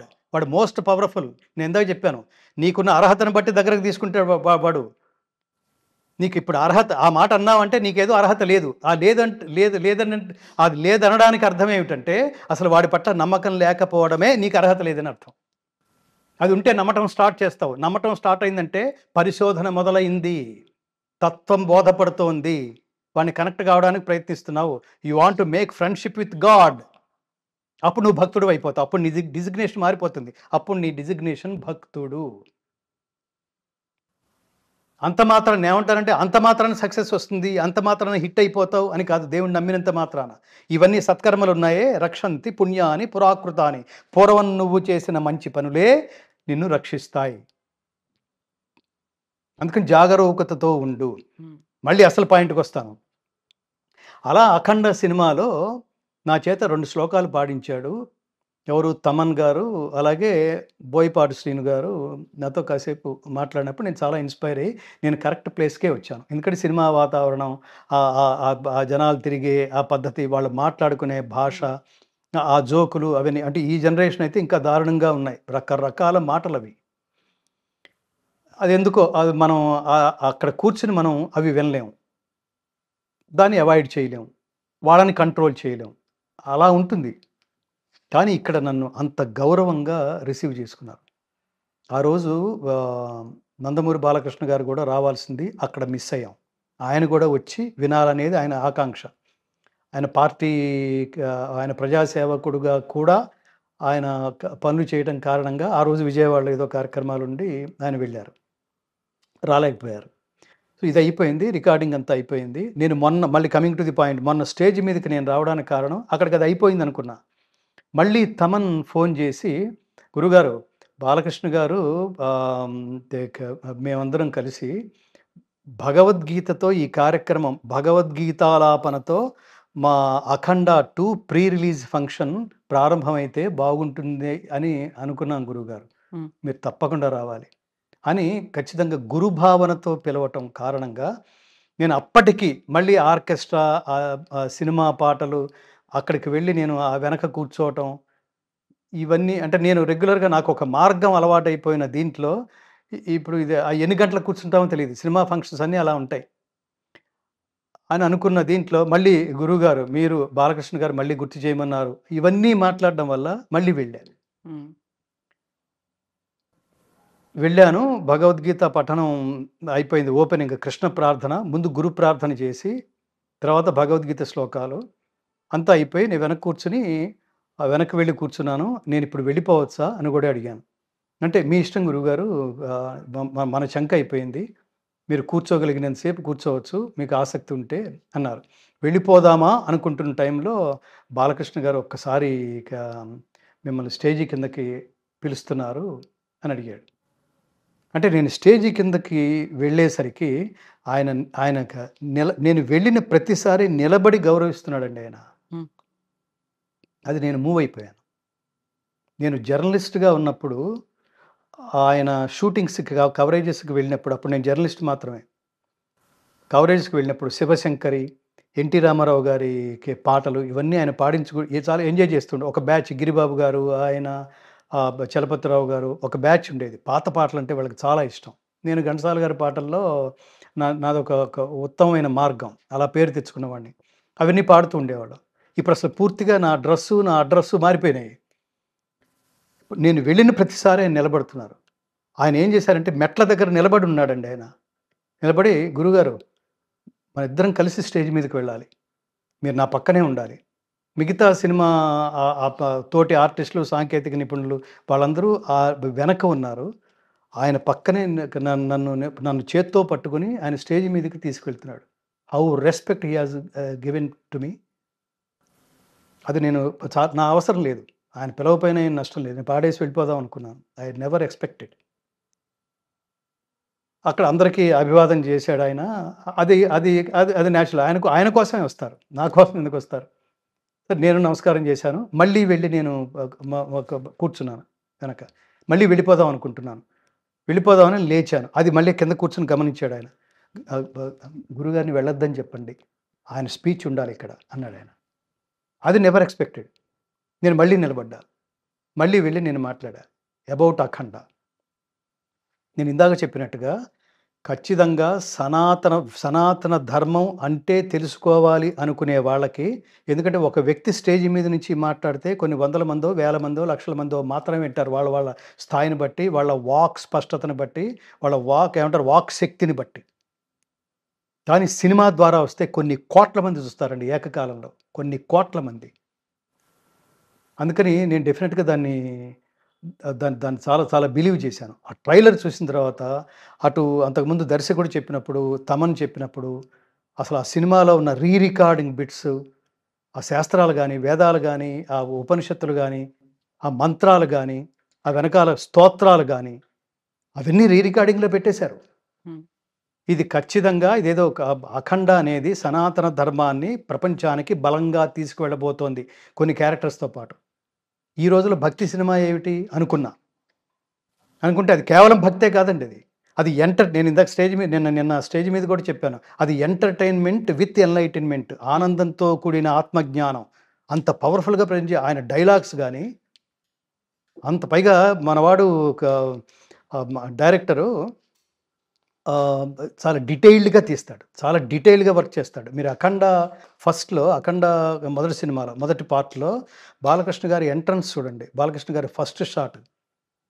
Introduction. Introduction ఆ పిల్లాడిని ఎత్తుకొని రక్షించండి, రక్షించండి అని గుహలోకెళ్ళిపోతుంది.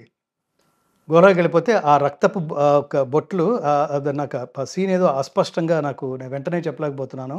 అక్కడ నెత్తురు చిమ్మితే ఆ నెత్తురు ఫస్ట్ ఆ 2, 3 బొట్లు బాలకృష్ణ గారి ఆ నుదుటి మీద పడతాయి. దాన్ని క్లోజ్ తీశాడండి. Never before. ఆ థియేటర్ అంతా రోరింగ్ ఎక్స్‌ప్రెషన్స్, రోరింగ్ రియాక్షన్స్. అది పవర్‌ఫుల్ ప్రెజెంటేషన్ అంటే. అక్కడున్నాడతను. అలా తీయగలడతను. అందుకని బాలకృష్ణ గారు ప్రేమించాడతన్ని. కాకుంటే మీరు సనాతన ధర్మ పరిరక్షణ కోసం బోయపాటు సీన్ ఏ సంభవామి యుగే యుగే అన్నట్టుగా ఒకరొస్తారు. ఆ ఒకరు ఈయనే అని చెప్పడం. ఖచ్చితంగా. ఆ తర్వాత ఈ ఈ త్రిమూర్తులు నో, నో. అనడం ఏంటి మీరు? ఇది చెప్పాలి. అక్కడ నేను నేను ప్రారంభించింది సంభవామి యుగే యుగే. ఏమన్నాడంటే, ఏ కాలమున ధర్మమునకు హాని కలుగునో, అధర్మము వృద్ధి నొందునో. ఇప్పుడు జరుగుతుందది. ఆయా సమయముల యందు అంటే దేశ ప్రధాన్నే లేపేయడానికి ఎంత బలంగా ప్లాన్స్ జరుగుతున్నాయో మనకు తెలుసు. దేశాన్ని నాశనం చేయడానికి ఎంత ధైర్యంగా ఈ దేశంలోకి అడుగుపెట్టి ఒక మహానుభావుడు.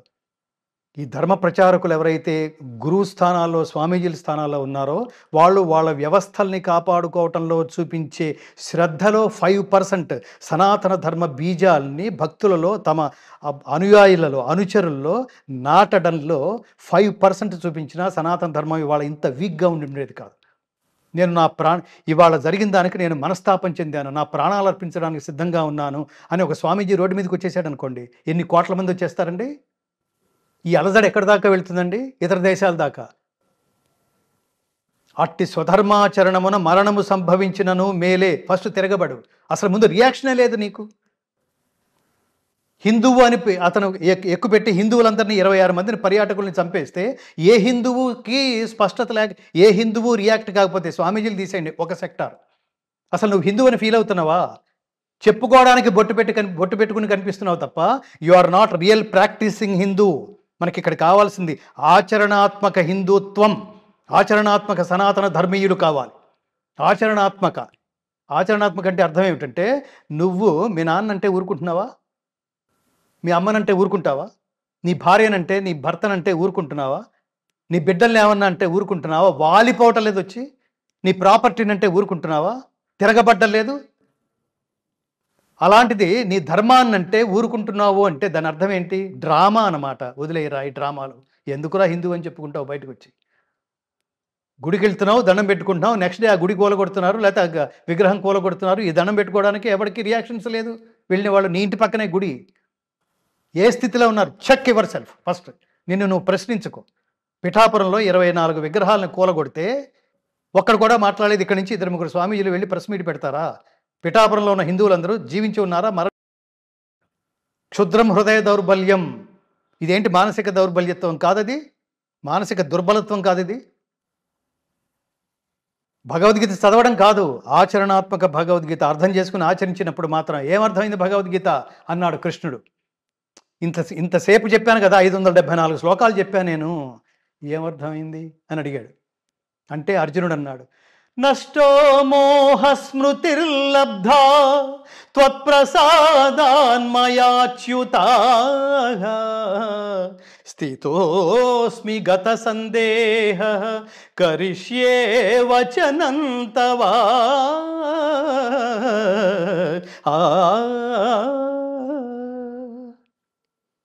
పరమాత్మ ఎంత అద్భుతంగా చెప్పావయ్యా.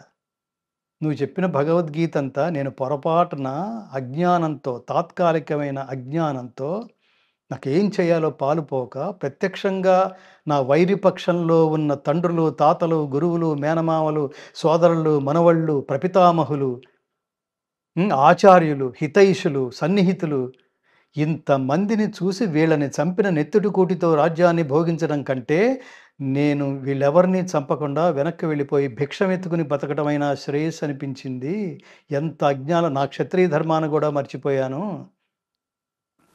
ఎంతటి దుస్థితిలో ఉన్నానో నన్ను ఎంత జాగృతం చేసావు పరమాత్మ. ధర్మతత్వాన్ని బోధించి, కర్మయోగాన్ని బోధించి, భక్తితత్వాన్ని బోధించి, చివరికి జ్ఞానం అంటే ఏమిటో చెప్పి, అన్నీ కలిపి కర్మని భక్తి శ్రద్ధలతో ఆచరిస్తే జ్ఞానం లభిస్తుందని చెప్పి ఎంత చైతన్యపరిచావు పరమాత్మ. నాకు అర్థమైపోయింది, నేను మారిపోయాను. నా స్వాభావిక కర్మని పునరుద్ధరించడానికి నువ్వు చేసిన హితోపదేశం నా బుర్రకెక్కేసింది పరమాత్మ. నష్టో మోహ, అజ్ఞానం నశించింది, జ్ఞానం లభించింది, డౌట్స్ అన్నీ క్లియర్. స్థితోస్మి గత సందేహ, సందేహాలన్నీ తొలగిపోయినాయి. ఇప్పుడు ఐఎమ్ రెడీ టు ఫైట్ అన్నాడు. భగవద్గీత చదివితే ఏమొస్తుందటంటే అజ్ఞానం పోతుంది, జ్ఞానం వస్తుంది, డౌట్స్ అన్నీ పోతాయి. ప్రతివాడికి కావాల్సింది ఇదే కదా! ఎవడ్రా దీన్ని మతం అంది? ఎవడ్రా దీన్ని ఒక వర్గానికి అంటగడుతోంది?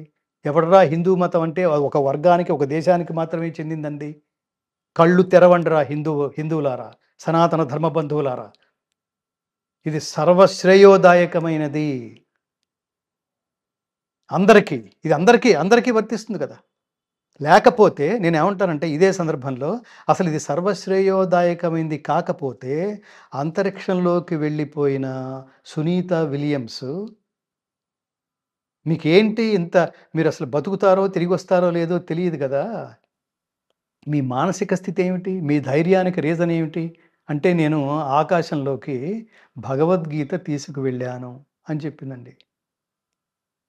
ఆకాశంలోకి నాకు ఆ స్థైర్యాన్నిచ్చింది భగవద్గీత. ఎవరు చెప్పింది? సునీత విలియమ్స్. ఒలింపిక్స్‌లో పతకం సాధించిన అప్పుడు మీరే ఇంటర్వ్యూ చేసినట్టున్నారు. మను బాకర్. మను షూటర్. బాకర్. ఆ అమ్మాయి ఏమందంటే, నాకు ఎన్ని సార్లు ఇప్పుడు నేను ఓడిపోయానా నాకేం బాధ లేదు. ఇప్పుడు నాకు గెలిచానా గర్వం రాలేదు. ఎందుకంటే ఈ ఫలితం పరమాత్మదే. కర్మ మాత్రమే నేను స్పష్టంగా చేస్తా. జాగ్రత్తగా చేస్తా. ఎక్కడన్నా తప్పు ఎక్కడన్నా నేను ఫెయిల్ అయినాను అనుకో, నా ఎఫర్ట్ 100% లేదనమాట. నేనేదో అనుకున్నాను. అదేదో 99% ఉందనమాట. నా తపస్సు సక్రమంగా జరగలేదనమాట. ఐ విల్ ట్రై అగైన్ అనుకుంటాను తప్ప నేను ఆత్మహత్య చేసుకోను. నేను బలహీనపడను. ఇప్పుడు నేను గెలవటానికి కారణం నాకు ప్రతి క్షణం మనోధైర్యాన్నిచ్చిన భగవద్గీత అంది ఆవిడ. ఆ మాట అన్నప్పుడు అందరూ వెల్కమ్ చేశారు. యెస్. భగవద్గీత గొప్పతనం గురించి ప్రతి ఒక్కరూ మాట్లాడారు. కరెక్ట్‌గా ఒక నెల, 2 నెలల క్రితం వుమెన్స్ టీమ్ వరల్డ్ కప్‌ని గెలుచుకుంది. అక్కడ జెమీమా రోడ్రిగ్స్ అనే ఒక క్రిస్టియన్ అమ్మాయి నేను 124 రన్స్ చాలా కీలకమైనటువంటి రన్స్ చేసినప్పుడు నా ఎదురుగా జీసస్ కనిపించారు. ఆయన ఇచ్చినటువంటి ధైర్యంతోనే నేను ఆడగలిగాను అనేటువంటి మాట. నెక్స్ట్ మ్యాచ్‌లో తను 20 ఆర్ 25 కొట్టి ఔట్ అయిపోయింది. ఇప్పుడు నీకు జీసస్ కనిపించలేదా అనే మాట చాలా వరకు క్రిటిసిజం చేశారు. అసలు జీసస్ గురించి ఆ అమ్మాయి ఎలా మాట్లాడుతుంది? ఆయన లేకపోతే ఈమె ఆడలేదా? భగవద్గీత గురించేమో మనం అంత గౌరవంగా, భక్తిపూర్వకంగా మనం చూసినప్పుడు, జీసస్ అనే అమ్మాయి తన నమ్మకాన్ని చెప్తే ఎందుకని యాక్సెప్ట్ చేయలేకపోయావు? ఇది చాలా మంచి క్వెషన్. అక్కడ వ్యక్తిగతంగా మాట్లాడుతోంది ఆవిడ. ఒక జీసస్.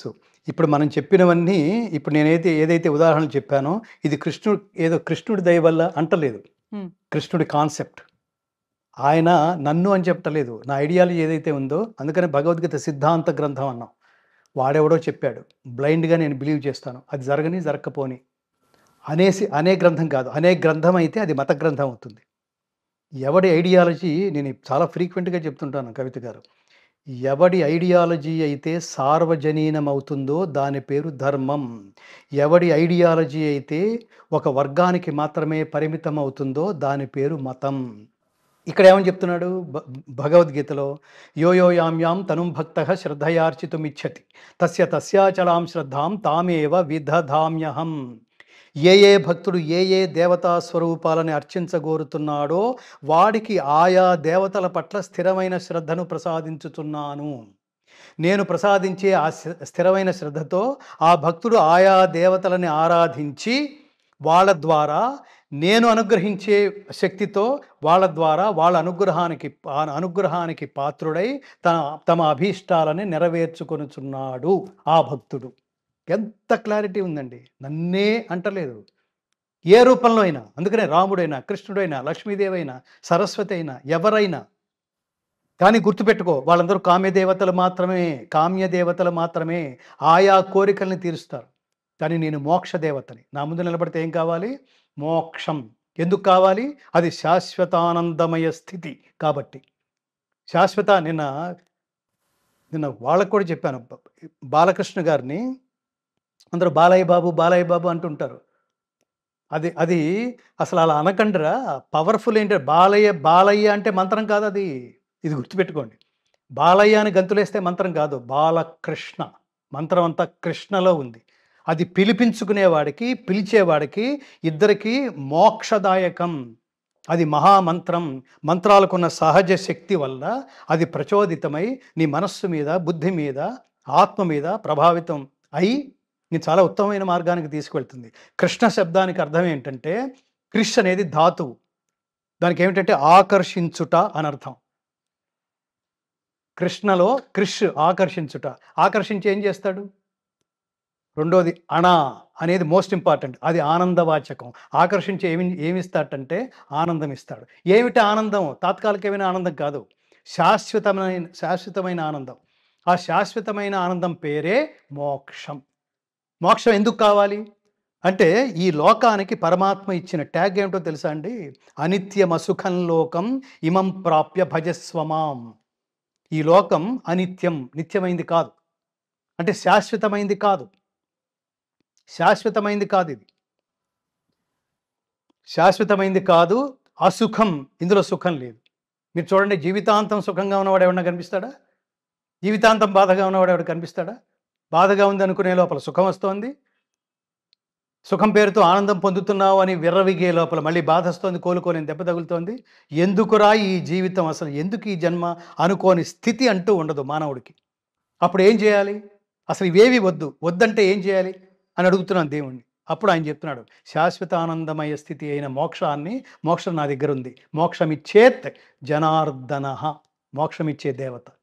చాలా స్పష్టంగా how to behave your self, what to do, what not to do, ఏది చెయ్యాలి, ఏది చేయకూడదు, అది భగవద్గీత. ఏది చేస్తే శాశ్వతమైన స్థితికి చేరుకుంటావు. ఈ 3 భగవద్గీతలో ఉంటాయి. ఎవడు తామసిక లక్షణాలు ఉన్నవాడు, ఎవడు రాజసిక లక్షణాలు ఉన్నవాడు, ఎవడు సాత్విక లక్షణాలు ఉన్నవాడు, మనిషి అభ్యసించవలసిన చేయవలసిన పుణ్యకర్మలు ఏమిటి? పుణ్యకర్మలు 3 కర్మలు.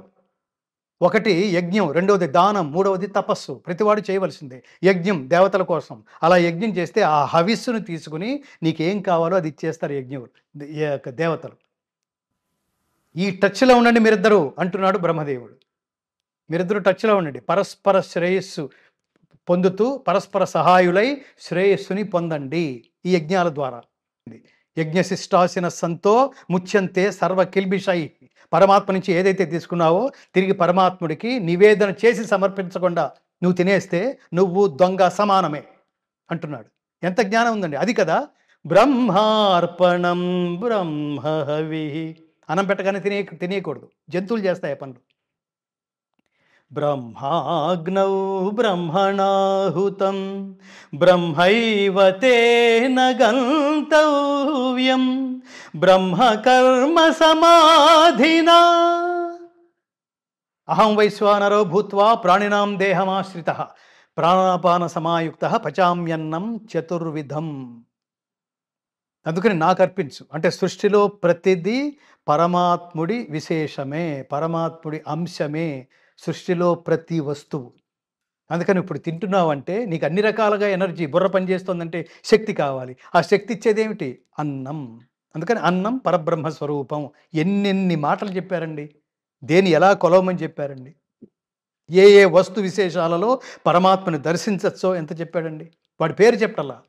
అలాగే ఈ భగవద్గీతలో ఏ స్టేట్మెంట్ చూసినా ప్రపంచంలో అది భగవద్గీత అని చెప్పకండి, ఆ స్టేట్మెంట్ చెప్పండి. ఉరులేయవి ఎనరించిన నరవర అప్రియము తన మనమ్మునకగు తానొరులకు నవి సేయకునికి పరాయణము పరమధర్మ పదములకెళ్ళన్. నేను ఏం చేస్తే ఆనందం కలుగుతుందో, నువ్వు ఇతరులు ఏం చేస్తే నీకు ఆనందం కలుగుతుంది అనుకుంటున్నావో అది నువ్వు ఇతరులకి చెయ్యి, వాళ్ళని ఆనందపెట్టు అని చెప్పండి. ఎస్, కరెక్ట్ అనరు. పర్యాటక ప్రదేశాలు చూడాలంటే పోండి ఇతర దేశాలకి, తాత్కాలికమైన ఆనందం అనిపించండి. శాశ్వతమైన జ్ఞానం కావాలంటే ప్రపంచంలో ప్రతి వాడు ఇక్కడికి రావాల్సిందే. టైటానిక్ హీరో, టైటానిక్ హీరోయిన్ వాళ్ళందరూ ఇక్కడికి వచ్చారు. దేనికి? కుంభమేళాలో పార్టిసిపేట్ చేయడానికి, స్నానాలు ఆచరించి వెళ్ళటానికి. యాపిల్ ఫౌండర్ ఇక్కడికి వచ్చి వెళ్ళాడు. ఇటీవల ఆయన భార్య ఇక్కడికి వచ్చి వెళ్ళింది. ఎవడు రిక్వెస్ట్ చేయలా, ఎవడు పబ్లిసిటీ చేయలా. ఎంత గొప్ప సబ్జెక్ట్ అండి. కాబట్టి అందుకని నేను అఖండ దగ్గరికి 20 ఏళ్ల తర్వాత ఒక సినిమాలో మళ్ళీ మీ గాత్రం వినబోతున్నాము అంటే ఆ 2 శ్లోకాలు ఏంటి ఒక్కసారి వినిపిస్తారా? అవే శ్లోకాలండి. యదా యదా హి ధర్మస్య గ్లానిర్భవతి భారత అభ్యుత్థానమధర్మస్య తదాత్మానం సృజామ్యహం పరిత్రాణాయ సాధూనాం. పరమాత్ముడి అవతార పరమార్థం. పరమాత్ముడు అసలు ఎందుకు అవతరిస్తాడు అని ఎవడన్నా అడిగితే దానికి 2వ శ్లోకం, దుష్ట శిక్షణ శిష్ట రక్షణ ధర్మ సంరక్షణ. దీనికోసం అవతరిస్తాట. ఎలా అంటే నేను అక్కడ అన్వయించాను. ఒక థాట్ దైవం గురించో, ధర్మం గురించో దాన్ని ప్రచారం చేయాలనే థాట్ వచ్చిందంటే అది నీది కాదు. దైవ సంకల్పం. నిన్ను ఎంచుకున్నాడని అర్థం. అలా ఎంచుకున్నవాడే బోయపాటి శ్రీను. అలా ఎంచుకున్నవాడే ఇగో తమన్ రికార్డింగ్. అలా ఎంచుకున్నవాడే నందమూరి బాలకృష్ణ. ఆయన్ని ఎందుకు ఎంచుకున్నాడంటే, నేను నిన్న స్టేజ్ మీద చెప్పింది కూడా, మా నాన్నగారు బాలకృష్ణ గారి ఫ్యాను. భలే చెప్పావు నాన్న అన్న. ఎందుకన్నానంటే, అంతకుముందు నాన్న నువ్వు బాలకృష్ణ ఫ్యాన్ ఎలా అయ్యావు, ఎన్టీ రామారావు ఫ్యాన్ అన్నావు, బాలకృష్ణకి ఎలా షిఫ్ట్ అయ్యావు ఆయనకి అంటే, ఆయన ఒక మాట అన్నాడు, ఒరేయ్ అది మామూలు గొంతు కదరా, అతని గొంతులో మాత్రమే ఆ ఫీలింగ్ కలుగుతుంది. ఇంకా ఎవరు ఆ డైలాగ్స్ ముఖ్యంగా డైలాగ్స్ అతని జనరేషన్లో ఎవరు చెప్పినా ఆ శరీరాల మీద పండదురా. ఫ్లూటు జింక ముందు ఊదు, సింహం ముందు కాదు. చూడు, ఒకవైపే చూడు, రెండో వైపు చూడకు. ఏమంటారు, మాడిపోతావు, ఏదో మసి అయిపోతావు. ఇవి క్యాజువల్ డైలాగ్ లాగా ఉండొచ్చు. మీకు వాటి విలువ ఎప్పుడు తెలుస్తుందంటే, ఆ నటుడు విలువ, ఆ గాత్రం విలువ, ఆ డైలాగ్ విలువ ఎప్పుడు తెలుస్తుందంటే, ఇదే డైలాగ్ని ఇంకొక నటుడు అన్నప్పుడు తెలుస్తుంది. వీడేమిట్రా ఇలా చెప్పాడు, ఇతనేంట్రా అంతలా చెప్పాడు. ఆ రహస్యం తెలిసినవాడు బోయపాటి శ్రీను. నేనేదో అతనేదో సినిమాలో పాడించాడని, నేను ఆల్రెడీ పాడినవి ఇవి. ఆల్రెడీ నేను ఈ మార్గంలో ఉన్నవాడిని. నాకేది ఇప్పుడు సినిమాలో పాటలు అవసరం లేదు. ఆ ఫీల్డ్ నేను వదిలేసో, ఆ వాతావరణాన్ని వదిలేసో 2006 అప్పుడు వదిలేసేవాడిని. ఇప్పుడు పిలిచాడు, నేను గంతులేసే స్థితిలో లేను. అతని సినిమా చూశాను, సరైనోడు, అట్లాంటి కొన్ని సినిమాలు ఏవో చూశాను. చాలా పవర్ఫుల్. ఆ సినిమాలో ఆదికి అతని పేరేంటి, ఆది పినిశెట్టి. అతను ఏం ప్రొజెక్ట్ చేశాడండి ఆ సినిమాలో అతన్ని. రెండవది ఆ సినిమాలో అల్లు అర్జున్ అసలు అంటే పవర్ఫుల్గా పిక్చరైజ్ చేయటం అన్నది. వీడితో మాట్లాడదాం వేసేయండి అంటున్నాడు అతను ఒక డైలాగు. వీడితో అయినా వీడితో ఇంత డిస్కషన్ ఏంటో వేసేయండి అని చెప్పి కాల్చి పాడేసాడు అతన్ని. చిన్న డైలాగుతో చాలా చిరాగ్గా వేసేయండి వేసేయండి అనే మాట అంత అంత ఈజీగా నేస్తాడా. అంత పవర్ఫుల్గా అల్లు అర్జున్ మీద ఆ డైలాగ్ పండించాడు అతను. వీళ్ళు దర్శకులు కాదు, దార్శనికులు. ఎందుకంటే దీని ఇంపాక్ట్ ఎలా ఉంటుందో వీళ్ళకి తెలుసు. కె విశ్వనాథ్ గారు, త్రివిక్రమ్ శ్రీనివాస్ ఈ డైలాగ్ పడితే ఎలా ఉంటుందో కళ్ళు మూసుకుని ఆడియన్స్ మధ్యలో కూర్చుని, సినిమా రిలీజ్ అయిపోయిన తర్వాత ఆడియన్స్ మధ్యలో కూర్చుని వాళ్ళు ఇప్పుడే దర్శించగలరు. సో అట్లా ఆయన ఫ్లూటు జింక ముందు ఊదు, సింహం ముందు కాదు అని అనగలరా. ఇది కాక జయంతితే సుకృతినో రససిద్ధాః కవీశ్వరాః నాస్తి తేషాం యశఃకాయే జరా మరణజం భయం. శ్లోకం చెప్పగలడు అతను. వాగర్ధ విభసంపృక్తౌ వాగర్ధ ప్రతిపత్తయే జగతః పితరౌ వందే పార్వతీ పరమేశ్వరవు. మహాప్రాణాలు, ఒత్తులు, ఇవన్నీ అతనికి ఏదో పూర్వజన్మ సుకృతం. బాలకృష్ణ గారికి ఇదే పూర్వజన్మ, అది మామూలుగా లభించదు. నేను జర్నలిస్ట్గా ఉన్న కాలంలో రోజు ఇంటర్వ్యూ కోసం వెళ్తే, రేపు పొద్దున 8 గంటలకి గంగాధర్ గారు మనం కలుసుకో 8 గంటలకి అన్నాడు. 8 గంటలకు వెళ్ళి తలుపు కొడితే రండి అంటున్నాడు ఆయన. అనగానే తలుపు తోశాను. అది మనిషి కనపడ్డు, లోపలంతా పొగంది, చుట్టూతా పొగంది, ఆయన కనపట్టలేదు. ఒక సాంబ్రాణి పొగలో అతను ఒక తపస్సులో ఉన్నాడు అతను.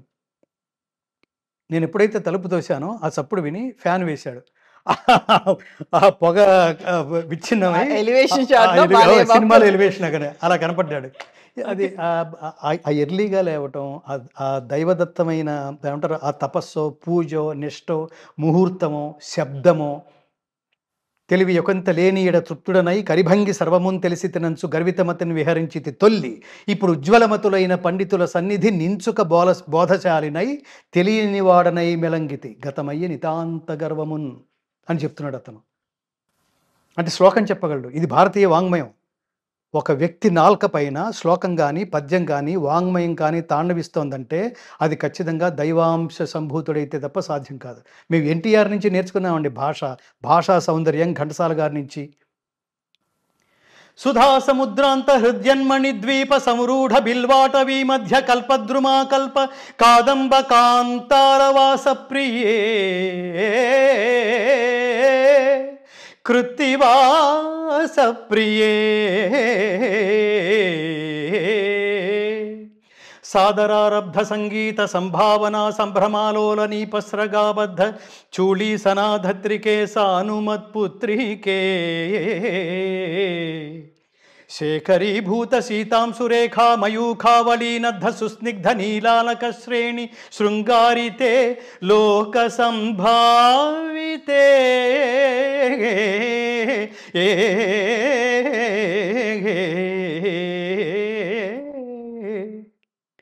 కామలీలా ధనుస్సన్ని బుభ్రౌలుతా కామలీలా ధనుస్సన్ని బభ్రూలతా పుష్ప సందేహ కృచ్చారు గోరోచన పంకకేళి లలామాభిరామే సురామే రమే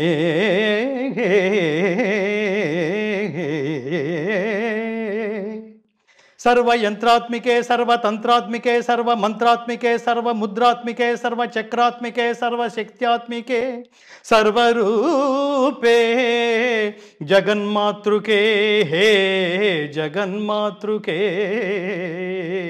पाहि मां पाहि मां पाहि पाहि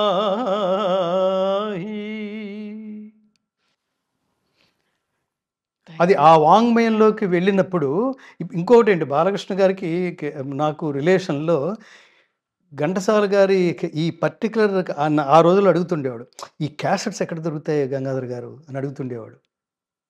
అతనికి నేను ఇవి నేను చాలా మందిలో చూడలేదు. నేను గొప్ప సాహిత్యం వింటూ ఏమి రాశాడండి, ఏమి పాడాడండి, ఏమి మ్యూజిక్ అండి, అది నేను కూడా వినలేదండి. అది ఇతనిలో పుష్కలంగా ఉంది. ఆ భాషా ఇవన్నీ ఏంటంటే గీత చెప్తుంది, త్రివిధా భవతి శ్రద్ధ దేహినాం సా స్వభావజ అని. ఈ జీవులకు గల ఈ శ్రద్ధ, ఈ సంస్కారము పూర్వజన్మ వాసనా బలము వలన మాత్రమే లభ్యము. అదేదో సుకృతం ఉంటే తప్ప వీళ్ళ దగ్గరికి అవి రావు. ప్రకృతి పరమాత్మ ఎంచుకుంటాడు ఈ క్యారెక్టర్స్ చేయడానికి. నాగేశ్వరరావు గారు భక్తి క్యారెక్టర్స్ ఎంచుకున్నాడు, రామారావు గారు మొత్తం దేవుళ్ళ క్యారెక్టర్ ఎంచుకున్నాడు. ఇది రియలైజ్ అవ్వాలి, ఇది నాది కాదు, ఏది నాది కాదు. ఇవాళ నేను ప్లాన్ చేసుకుంటే రాలేదు మీరు, ఇవాళ నాకు వేరే ప్లానింగ్ ఏదో ఉంది, అది కాదయ్యా మోస్ట్ ఇంపార్టెంట్ ఇది అని దైవం సెలెక్ట్ చేశాడు అనమాట. అందుకని అది కట్ చేసి అది చాలా మోస్ట్ ఇంపార్టెంట్ అనుకుంటున్నా, మన చేతిలో లేదు అది. So God gives you what you deserve. దేనికి రే నాన్న అటు కాదురా ఇటు అంటే అటు ఏదైతే మానేసామో చాలామంది రియలైజ్ అవ్వాల్సింది. ఏదైతే అనుకుంటే ఆ పని కాలేదో డిసప్పాయింట్ అవ్వకండి. అది కాదు, ఇంకోటి ఏదో మంచిదేదో రాసి పెట్టాడు పక్కన, అది రియలైజ్ అవ్వు. ఇది వద్దురా నీకు అని దేవుడు అంటున్నాడు అన్నమాట. ఐడెంటిఫై చేయాలి. అట్లా మనం గతంలో చాలా డిప్రెస్ అయిపోయిన సంఘటనలు ఏవో అది పోయిందని ఎప్పుడు గుర్తు చేసుకుంటూ ఉంటాం. అది పోవడం నీ మంచికే, ఇంకోటి ఏదో బెటర్ తెచ్చాడనమాట. నేను పాతకాలంలో అనుకుంటుండేవాడిని, నేను సినిమాల్లో దాదాపుగా 125 సినిమాలు పైగా పాడాను కవిత గారు, తెలుగు అండ్ కన్నడ. నాకు అసలు పర్టికులర్గా ఈ జనాలందరూ దీని వెనకాల పడేంత హిట్ నాకు రాలేదు. నేను ఎప్పుడు ఫీల్ అవుతుండేవాడిని. సినిమా ఇండస్ట్రీలో నాకు హిట్ రాలేదే. నాగేశ్వరరావు గారు అనేవారు, ఇంకా ఇతర ముఖ్యంగా ఇంత గొప్ప గొంతు పెట్టుకుని ఇతనికి ఎందుకు నీ సినిమాల్లో ఇతను ఎందుకు రాణించట్లేదు, ఎందుకు హిట్ లేదు అంటే అప్పుడెందుకు తెలుస్తుంది నీ జవాబు. అప్పుడు వేస్తే వెంటనే జవాబు వచ్చేస్తుందా? ప్రశ్న వేశావు, ఆగు, స్లో, ఆగక్కడ అంటున్నాడు అనమాట. ఇది కాలం నిర్ణయిస్తుంది, పరమాత్మ నిర్ణయిస్తాడు. వదిలిపెట్టేసే వాడికి. సర్వధర్మాన్ పరిత్యజ్య మాం ఏకం శరణం వ్రజ అహంత్వా సర్వపాపేభ్య మోక్షయిష్యామి మా శుచః. సర్వకర్మల ఫలితాన్ని నాకు వదిలిపెట్టు, నేను చూసుకుంటా. అది అప్పుడు తెలియక నేను చాలా ఒక సినిమాలో అయితే అసలు ఈ సినిమా సూపర్ హిట్, ఈ పాటకి నంది అవార్డు వస్తుంది అని చాలా ఆశలు పెట్టేసుకున్నా. ఆ పాట ఆ సినిమాలోంచి రికార్డ్ చేశారు. రకరకాల కారణాల వల్ల అనేక రాజకీయాలు, అక్కడ కూడా అనేక నిర్ణయాలు, ఆ మాట తప్పి ఆ పాట ఇంకొకళ్ళతో రికార్డ్ చేసేశారు. మాట తప్పి అతను ఫీల్ అవుతాడు. అవేమీ లేవు వాళ్ళకి. ఈ సెంటిమెంట్స్, ఈ ఈ కృతజ్ఞతలు, ఈ సంస్కారాలు సినిమా ఇండస్ట్రీలో అతి తక్కువ చూస్తాం. ఆన్ ది స్క్రీన్ వేరుగా ఉంటుంది. ఆఫ్ ది స్క్రీన్ బిహేవియర్ వేరుగా ఉంటుంది. సో, అవేవో మ్యాచ్ కాక అందులో ఆ ఫీల్డ్‌లో ఏదో సంతృప్తికి లేక ఇందులోకొచ్చేసామనుకోండి. సో, ఇందులోకి వచ్చేసామంటే అది కూడా నా ప్రయత్నం కాదు. నీకు తర్వాత ఇస్తానురా అని ఏదో పరమాత్మ అంటున్నాడు. అప్పుడు నాకు వినపడలా అంటున్నాడనమాట. ఆ తర్వాత ఏదో కొన్ని సంఘటనల నేపథ్యంలో సడెన్‌గా ఇందులోకి దిగాం. అది కూడా నా ప్రయత్నం కాదు. హ్మ్. అది కూడా నా స్థాయి కాదు. అది కూడా నా నా ఏమంటారు నా ఆర్థిక స్థితి కాదు. అలా అనుకుంటాం. సో, అప్పట్లోనే ఈ దాసనారాయణరావు నిజంగా నేను సినిమా గాయకుడిగా ఈ సినిమా పరిశ్రమలోకి అడుగుపెట్టడానికి ప్రధానమైన కారణం దాసనారాయణరావు గారు. నేను ఇందాక చెప్పినట్టు బాలకృష్ణ గారు, అలాగే అక్కినేని నాగేశ్వరరావు గారు. సో, వీళ్ళు నేను ఈ ఇంటర్వ్యూస్ కోసం వచ్చినప్పుడు వాళ్ళు ఖచ్చితంగా గంగాధర్ గారు మీరు ఒక పాట పాడితేనే ఇంటర్వ్యూ ఇస్తాం. ఓకే. మంచి కండిషన్. మంచి కండిషన్. రాజేంద్ర ప్రసాద్ ఇట్లా చాలామంది. అలాంటి సమయాల్లో బాలకృష్ణ గారు ఫ్రీక్వెంట్‌గా నాతో పాడించుకున్న ఈ పాటలు, ఆయనకి పద్యాలంటే కూడా చాలా ఇష్టం. ఆ పాటల్లోనేమో శివశంకరి. పద్యాల్లో ఆయనకి బాగా ఇష్టం 'పాండురంగ మహత్యం' సినిమాలో తల్లిదండ్రులని నిరాదరణకి గురి చేసి, ఆ తర్వాత పశ్చాత్తాపంతో వాళ్ళ పాదాలపైన పడి క్షమించమని వేడుకునే ఎన్టీ రామారావు గారి రసార్ద్రమైన ఘట్టం అది. చాలా విషాదమైన కరుణరసమైన ఘట్టం అది. అందులో ఘంటసాల గారు పాడింది. ఆయన మాత్రమే నేను ఎప్పుడూ చెప్తుంటాను. చాలామంది పాడితే నటిస్తున్నట్టుంటుంది పాటల్లో గూడా. ఘంటసాల గారు పాడితే తానే అదై పాడుతున్నట్టుంటుంది. సందర్భమే తానై, ఆ గానమే తానై, ఆ జీవమే తానై, అది నేను గ్రహించటం వల్ల భగవద్గీత మార్గం దాకా అదేమంటారు ఆర్ద్రత భగవద్గీత గానం దాకా తీసుకువెళ్ళింది.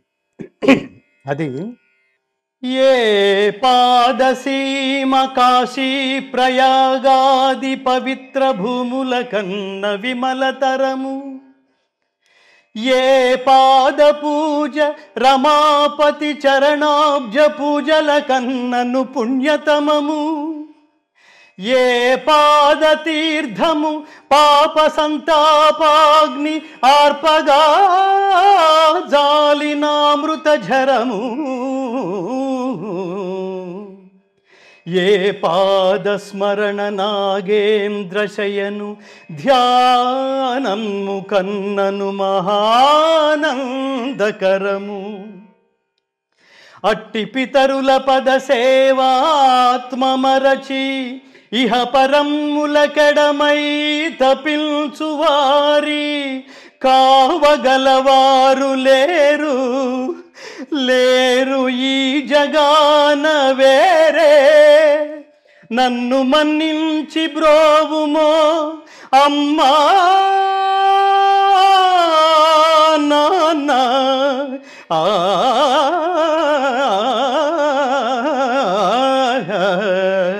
అమ్మా నాన్న అమ్మ అమ్మ నాన్న నాన్న నాన్న అమ్మ. అది ఆయన చాలా ఆర్ద్రంగా రిసీవ్ చేసుకుంటుండేవాడు. అంత కరుణ రసార్ద్రమైన ఈ పద్యాన్ని, అది ఇంకా చాలా పద్యాలు, అది వాంగ్మయం ఆయన గొంతులోనే ఏమంటారు వికసితమైంది అనుకోవచ్చు. కాంచనమయ వేదికా కనత్కేతనోజ్వల విభ్రమము వాడు కలసజుండు, అది ఏనుంగు నెక్కి పెక్కేనుంగులిరుగడరా ఉరవీధుల గ్రాలగలదే, మణిమయంబైన భూషణ జాలముల నొప్పి యొడ్డోలగంబున నుండగలదే. ఈ పద్యాలన్నీ వాంగ్మయంతో పాటు మనం సంగీతం సాహిత్యం, నేను పర్టికులర్గా చెప్తుంటాను ఫ్రీక్వెంట్గా, ఘంటసాల గారి పాటలో ఏముంది, ఆయన పాటలు వింటే ఏం నేర్చుకోవచ్చు అంటే, చాలామంది పాటలు విన్నప్పుడు పాటలే వస్తాయి. ఘంటసాల గారి పాటలు వింటే సంగీతం కూడా వస్తుంది, సాహిత్యం పట్ల ప్రేమ పెరుగుతుంది. ఈ ఆ ధృతాలు, అనుధృతాలు, మహాప్రాణాలు, అంత స్పష్టమైన స్వచ్ఛమైన అమృతతుల్యమైన తెలుగు భాష, ఈ భాషీయుడిగా పుట్టటం, ఈ దేశంలో పుట్టటం. జనని సంస్కృతంబు నెల్ల భాషలకును దేశ భాషలందు తెలుగు లెస్స. ఈ ఈ భారతదేశంలో ఉన్న మన మన మన మాతృభాష ఏమిటి? తెలుగు. అలా ప్రతి రాష్ట్రానికి ఒక భాష ఉంది, కానీ ఈ దేశం మొత్తానికి ఒక మాతృభాష ఉంది, అది సంస్కృతం. అందుకని చెప్తుంటాను, ఈ దేశంలో పుట్టినందుకు నాన్న ఒక భగవద్గీత సంస్కృత శ్లోకం, సంస్కృతంలో ఒక్క భగవద్గీత శ్లోకం నేర్చుకోండి. ఈ రాష్ట్రంలో పుట్టినందుకు ఒక్క తెలుగు పద్యం నేర్చుకోండి అని చెప్తుంటాను. ఇదే కృతజ్ఞత. ఈ భూమి మీద పుట్టినందుకు నీ ఉనికిని చాటుకోవడానికి ఇంతకంటే గొప్ప అవకాశం ఏమన్నా ఉందా? దీనికి ఏమైనా ఖర్చు అవుతుందా?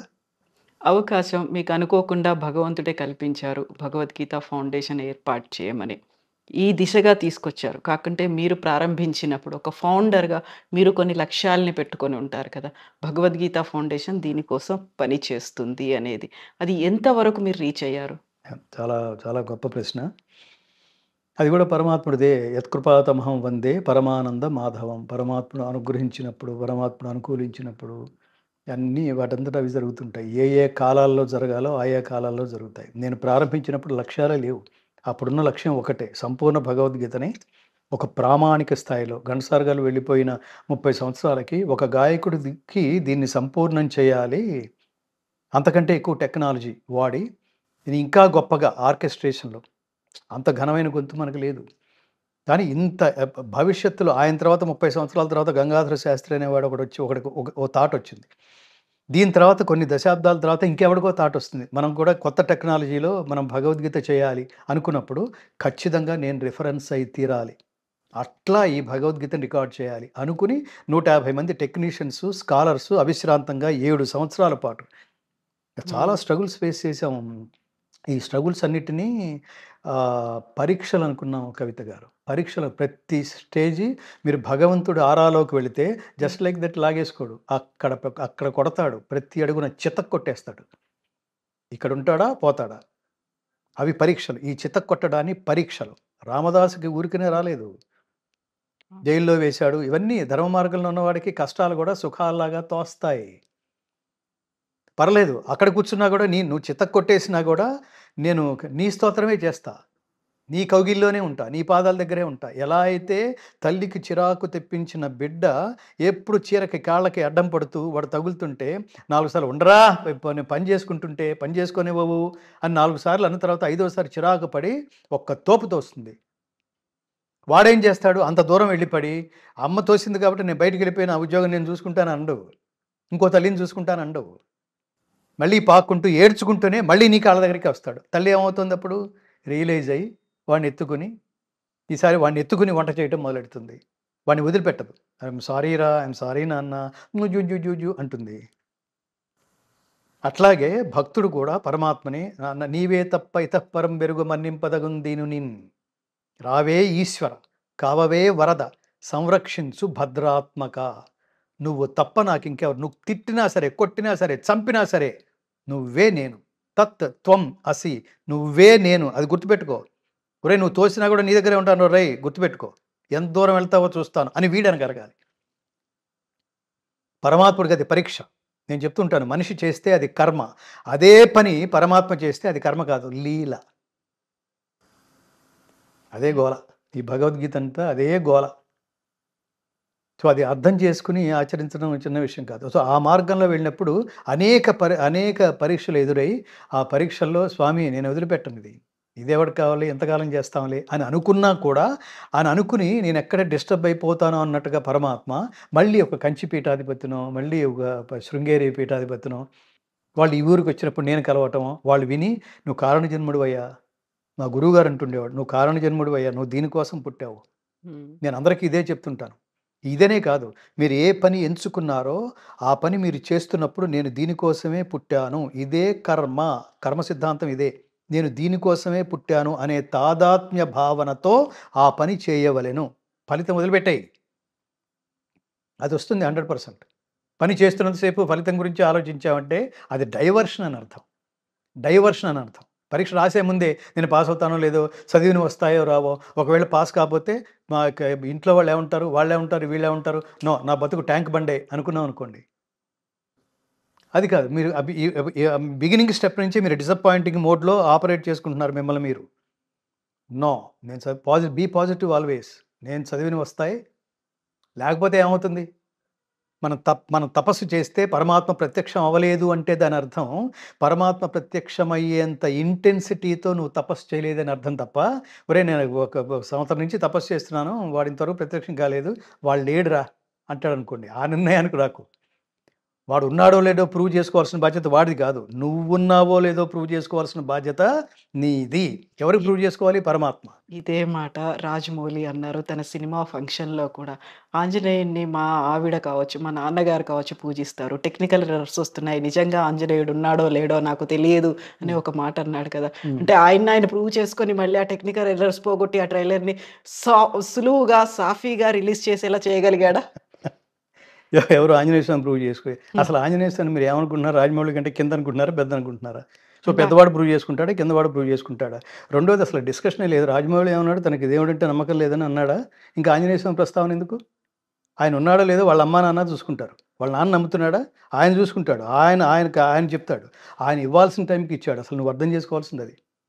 ఫస్ట్ లెవెల్ ఏంటంటే, it is a childish comment. Childish comment. నీకు తెలియని సబ్జెక్ట్ గురించి జస్ట్ లైక్ దట్ అలవోకగా ఇప్పుడు భగవద్గీత అంతా చదివినవాడు మాట్లాడుతున్నాడు. వీడికొక అర్హత ఉంది. "నీకేం అర్థమైందయ్యా?" అంటే నేను అన్ని శ్లోకాలు చెప్తా నేను. హ్మ్. నీకసల ఆ సబ్జెక్టే తెలియకుండా, దాని మీద అవగాహనే లేకుండా, నువ్వు టక్కున ఒక ప కా నువ్వు క దట్ ఈస్ యువర్ రెస్పాన్సిబిలిటీ అన్నట్టుగా, ఆ తర్వాత అయిందా లేదా? అయిందా? అది అప్పుడవ్వాలనుంది. డెస్టినీ అంటే అది. ఎప్పుడవ్వాలని ఇందాక చెప్పాను చూడండి. నేను సినిమా నేపథ్య గాయకుడిగా నేను ఫెయిల్యూర్ ఏంటి? నాకు సక్సెస్ రాదేమో అంటే సక్సెస్ గాదు. అసలు అందులో నువ్వు ఉండటానికి అర్హత లేదు. నీకు అర్హత ఉండే ప్లేస్ ఒకటుంది. అక్కడికి తీసుకెళ్తాను దా అంటున్నాడు పరమాత్మ. ఏమిచ్చాడు? చివరికి ఎక్స్‌పైరీ డేట్ ఉన్న సినిమా పాటని వదిలించి ఎంత గొప్ప పాటైనా సినిమా పాటకి ఎక్స్‌పైరీ డేట్ ఉంటుందా? లేదా చెప్పండి? ఉంటుంది. మీరు గొప్ప గొప్ప సినిమాలు చెప్పండి. ఇవాళ ఎవడన్నా పాడుకుంటాడా? జనరేషన్స్ మారిపోతున్నాయి. మారిపోతూ ఉంటాయి. ఇప్పుడు ఆ పాట అది ఆ బోల్డ్ పాట ఇప్పుడెందుకు సార్ అది? ఎప్పుడో అయిపోయింది. ఇప్పుడు పాడతారేమిటి అని అంటారు. నెక్స్ట్ సినిమా సక్సెస్ చక్రాల కింద పడి ప్రీవియస్ హిట్ సినిమా పాటలు కూడా నలిగిపోతాయి. అదృశ్యమైపోతాయి. అది కాలం అది. 'మాయాబజార్‌ని' మనం మెచ్చుకోవచ్చు. కానీ 'మాయాబజార్' పాటలు ఇవాళ ఎవరు స్టేజ్ మీద పాడరు. ఈ జనరేషనే. కాబట్టి ఇది తెలుసుకోవడమే విచక్షణ. అప్పుడు నేను ఏమన్నాను? ఎప్పుడిస్తాడో అప్పుడిస్తాడు. హ్మ్. ఇది నీకు మీ నాన్నకి కూడా రాజమౌళి గారికి. నీకు మీ నాన్నకి కూడా ఏమి సంబంధం లేదిది. వాళ్ళు చేసుకున్న కర్మలు బట్టి దాని ఫలితం ఉంటుంది. ఫైనల్‌గా ఆగలేదది. అవును. కదా! ఇది నేను దేవుడికి ఆపాదించట్లా. ఊరికే ఒక సిల్లీగానో, ఒక అమాయకుడిలాగానో, ఒక పిల్లవాడిలాగానో ఒక స్టేట్‌మెంట్ నేచురల్‌గా చిరాకుంటుంది. అతను Rajamouli is not a small director. అతను కూడా ఒక తపస్వి. ఏమనుకుంటాడో దాన్ని కన్సీవ్ చేయడానికి అతను విశ్వ ప్రయత్నం చేస్తాడు. అదే ఇందాక తత్వమసి అన్నాను చూడండి. ఆ అర్థం అతనికి తెలిసినా తెలియకపోయినా అతను నిజంగా ఒక తాదాత్మ్య భావంతో చేస్తూ ఉంటాడు ఆ పని. అయితే సక్సెస్ ఊరికే ఎందుకొస్తుందండి? ఎవడికొస్తుందండి? విషయం లేకపోతే జనాలేమన్నా పిచ్చివాళ్ళా? ఊరికే గౌరవించడానికి, హిట్స్ ఇవ్వడానికి? అది వచ్చే టైంలో వస్తుంది. అతను ఎలా ప్రిపేర్డ్‌గా ఇప్పుడు ఈ చిన్నదానికే అతను ప్రిపరేషన్ లేకపోతే ఇదంతా కలిపి ఏంటి ఒక 5 నిమిషాలు. ఈ 5 నిమిషాల్లో నీ పేషెన్స్ కోల్పోయావు. దానివల్ల ఏమొస్తుంది? చిరాకొస్తుంది, కోపం వస్తుంది. కోపం వస్తే ఏమొస్తుంది? మళ్ళీ నువ్వు చదవాల్సింది భగవద్గీతే. ధ్యాయతో కోపం వస్తే విచక్షణ పోతుంది. ఎవరి మీదో అరుస్తాం. దాంతో వాడికి నీకు రిలేషన్ పోతుంది. ఆ చివరికి విచక్షణ పోతుంది. ఇట్లా ప్రతివాడి మీద టెంపర్ లూజ్ అయ్యి ప్రతివాడి మీద కోపం చేస్తే అందరూ దూరం అయిపోతారు. చివరికి ఎందుకు అందరూ దూరం అయిపోతున్నారో తెలుసుకునే స్థితిలో ఉండవు. చివరికి ఏమవుతుందది? నీ పక్కన ఎవ్వడో ఉండడు. దానివల్ల ఏమవుతుంది? బుద్ధి నశించి తత్ఫలితముగా మనుజుడు అధోగతి చెందును. అక్కడి దాకా పోతుంది. ఇంపేషెన్స్ వల్ల వచ్చేది అక్కడి దాకా. దాని దాని రిజల్ట్ అది. అందుకని నువ్వు ఆల్రెడీ అంటే నేను చాలా పాజిటివ్‌గా చెప్తున్నా. ఆల్రెడీ గొప్ప ఈ సిల్లీ స్టేట్‌మెంట్లు ఇవ్వకూడదు. గొప్ప దర్శకుడివి నువ్వు. ఇంతమంది చూడండి దానివల్ల చాలామంది రియాక్ట్ అయిపోయి వీళ్ళలో మళ్ళీ చాలా రాజమౌళి అని ఒక మాట అంటే మనం కూడా ఫోకస్‌లోకి వస్తాం అనుకునేవాళ్ళు కొన్ని కామెంట్స్. ఎందుకది? రెండోదేంటంటే హి ఈస్ మోస్ట్ రెస్పాన్సిబుల్. అతను అన్‌డౌటెడ్‌లీ నేను చాలా ఇన్‌స్పైర్ అయ్యాను కూడా. ఒక దశలో మేమెప్పుడో కేరళ వెళ్ళాం. కేరళ వెళ్ళి ఊరికే నేను అందరినీ ఆటో డ్రైవర్‌ని టాక్సీ డ్రైవర్‌ని అడుగుతుంటాను. ఏంటి ఇక్కడ గవర్నమెంట్ ఎలా ఉంది? ఇక్కడ ప్రజల ఆలోచన విధానం ఎలా ఉంటుంది? ఇక్కడ ఏ సినిమాలు హిట్ అవుతున్నాయి? ప్రస్తుతం హిట్ సినిమా ఏమిటి? అంటే 'బాహుబలి' అన్నాడు వాడు కేరళలో. నేను కాని ప్లేసు. తండోపతండాలుగా వెళ్తున్నారంటే you are a small man. You are not a small man. అంత స్థాయి ఉన్నప్పుడు చాలా జాగ్రత్తగా అది టెంపర్ లూజ్ అవ్వటం అంటారు. అసహనం అంటాను చూడండి. అసహనంలో కూడా ట్రై చేద్దాం, మళ్ళీ ట్రై చేద్దాం. ఇప్పుడు చేయవలసింది ట్రై గాని కామెంట్ కాదు. ఇప్పుడు అక్కడ ఏదో మనం అనుకుంది ఏదో జరగలేదు. అనుకుంది జరగడానికి ఏం చేయాలి? వెంటనే టీమ్‌ని అలర్ట్ చేయాలి. అంతేగాని మనం అలా తిట్టుకుంటూ కూర్చుంటే ఏం ఉపయోగం ఏముంది? ఇది. నాన్నగారు ఆయన స్టేట్మెంట్ చూశాను. ఆయనేమన్నారు? చాలా గొప్ప స్టేట్మెంట్ ఇచ్చారు. ఎవరు? విజయేంద్ర ప్రసాద్. విజయేంద్ర ప్రసాద్ గారు. నేను ఇక్కడ కూడా నేను ఆ మాటే అన్నాను ఇక్కడ 'అఖండ' సినిమాలో. కొన్ని మనం ప్లాన్ చేసుకుంటాం. కొన్ని దైవం ప్లాన్ చేస్తాడు. అది నువ్వు రియలైజ్ అవ్వడమే జ్ఞానము. జన్మ మృత్యు జరా వ్యాధి దుఃఖ దోషానుదర్శనం. గీత చాలా అద్భుతమైన జ్ఞానం అంటే ఏమిటో చెప్తుంది. ఏది పడితే అది జ్ఞానం అంటాం మనం. ఏదో ఆ పర్టిక్యులర్ సబ్జెక్ట్‌లో వాడికి ఏదో కొంత నాలెడ్జ్ ఉంటే వీడి జ్ఞానిరా అనేస్తాం. జ్ఞానం అంటే అది కాదు. సబ్జెక్టివ్ నాలెడ్జ్ వేరు. జ్ఞానం అంటే అధ్యాత్మ జ్ఞానం. ఆ జ్ఞానాల్లో వేటిని అనాలో చెప్తాడు. పుత్ర దార గృహాదుల యందు అనాసక్తి, నా యందు నిశ్చలమైన భావన కలిగి ఉండుట, ఏకాంతవాసము జన సమూహమునందు అనాసక్తి కలిగి ఉండుటయే జ్ఞానం. రెండోది జన్మ మృత్యు జరా వ్యాధి దుఃఖ దోషానుదర్శనం. జన్మ మృత్యు జరా వ్యాధి ఎందుకు పుట్టావో తెలుసుకోవటం. మృత్యు ఎందుకు వస్తోంది? దీన్ని ఏమైనా దాటగలమా? దాటాలంటే ఏం చేయాలి? ఒకవేళ దాటలేకపోతే ఏ మార్గాన్ని అనుసరించాలి? ఆ మార్గం పేరు మోక్షం అయితే దాన్ని చేరుకునే అభ్యాసం ఏమిటి? 2 జరా ముసలితనం ఎందుకు వస్తోంది? ఇది బాధ పెడుతోంది ఏంటి? అన్నీ నేనే అనుకున్నవాడిని, నీ చేతుల్లో ఏం లేదురా. ఇప్పుడు నీ కళ్ళు నీ స్వాధీనంలో లేవు, నీ కాళ్ళు నీ స్వాధీనంలో లేవు, నీ మాట నీ స్వాధీనంలో లేదు. ఏదో చేయాలనుకుంటున్నావు, ఏమీ చేయట్లేదు. ఏది ఇప్పుడు అల్జీమర్స్ అన్నారు డాక్టర్స్ వచ్చి కంగ్రాచులేషన్స్ చెప్పి. వెనకటిది గుర్తులేదు నీకిప్పుడు. నిన్నటిదాకా విర్రవీగిపోయావు. అన్నీ నా చేతిలోనే ఉన్నాయి. నేను హిట్ ఇవ్వగలను, నేను చేయగలను. నేను దేవుడు వచ్చి నేను అనేది తీసేశాడు. నీ డిక్షనరీలోంచి డస్టర్ పెట్టి చెరిపేశాడు. నేను లేదు ఇంకా. వాడు నడిపించడం. జరా వ్యాధి ఎందుకు వస్తున్నాయి ఈ వ్యాధులు? ఇదేంటి నేను ఎంత పూర్తిగా ఆరోగ్యంగానే ఉన్నానే, సడన్గా ఏంటి ఇట్లా మోకాళ్ళ నొప్పులు ఏంటి, మెట్లెక్కలేకపోతున్నానేంటి? ఈ దుఃఖాన్ని ఈ దోషాన్ని గుర్తించుటయే జ్ఞానము అన్నాడు. ఎంత పవర్ఫుల్ డైలాగ్స్ అవి. కాబట్టి అదే మీరు చెప్పిన అది కొన్ని దైవం ఎంచుకుంటాడు. నేను ఇది భగవద్గీత అంతా అయిపోయిన తర్వాత నేను రియలైజ్ అయ్యాను. నేను చాలా అదృష్టవంతుడినయ్యా. దైవం ఎంచుకున్నాడు నన్ను. ఇప్పుడు నేను ఆ స్టేట్మెంట్ ఇవ్వగలను. ఖచ్చితంగా నేను దైవం చేత ఎంపిక కాబడిన గాయకుణ్ణి అని. ఎప్పుడు అనుకున్నానంటే భగవద్గీత ప్రారంభిస్తున్నప్పుడు నేను అనేది ఉంది. ఆ తర్వాత అది 9 సంవత్సరాల తర్వాత రిలీజ్ అయింది. ఈ 9 సంవత్సరాలు నేను పూర్తి చేయగలిగే ఆరోగ్య స్థితిలో ఉన్నానే. నా ముందు నా వయసు వాళ్ళు చాలామంది శవాలుగా మారి నలుగురు మోసుకుని శవయాత్రా వాహనాల్లో దించేసి వెళ్ళిపోతూ తగలపెట్టేస్తున్నప్పుడు ఈ పరిస్థితుల్లో మనం ఉంటే ఈ ప్రాజెక్ట్ ఏమైపోతుంది? Every next minute of your life is a bonus. పరమాత్ముడు నువ్వు తర్వాత క్షణం జీవించి ఉన్నావంటే ఆరోగ్యంగా, దట్టు ఆరోగ్యంతో జీవించి ఉన్నావంటే పరమాత్ముడు పెట్టిన భిక్ష అని అర్థం. Realise that. భగవద్గీత చదివితే ఏమొస్తుందంటే, మన జీవితం అనే డిక్షనరీలోంచి నేను అనే అహంకారం తొలగిపోతుంది. నాది అనే మమకారం తొలగిపోతుంది. ఇవి తొలగిపోవాలి. ఎందుకు పోవాలి అంటే, నేను, నాది 2 శాశ్వతం కాదు కాబట్టి. గట్టిగా నీ వెనక్కి తిరిగి తల వెనక్కి తిప్పి నీ వీపు నువ్వే చూసుకోలేవు. నీకు మళ్ళీ పొగరు, నీకు మళ్ళీ అహంకారం, నేను మాత్రమే చేయగలను. ఎంతమంది హిట్లు చూశారు. తర్వాత కాలంలో ఎంతమంది ఫ్లాపులు చూశారు. ఎన్టీఆర్ చివరి రోజులు సూపర్ హిట్లున్నాయా? ఎంతటి దైవాంశ సంభూతుడు, ఏం డైలాగులు పలికినాయి. ఆ శరీరం మీద రాముడు తాండవించాడు. శివుడు తాండవించాడు. కృష్ణుడి విశ్వరూపం దర్శించాం.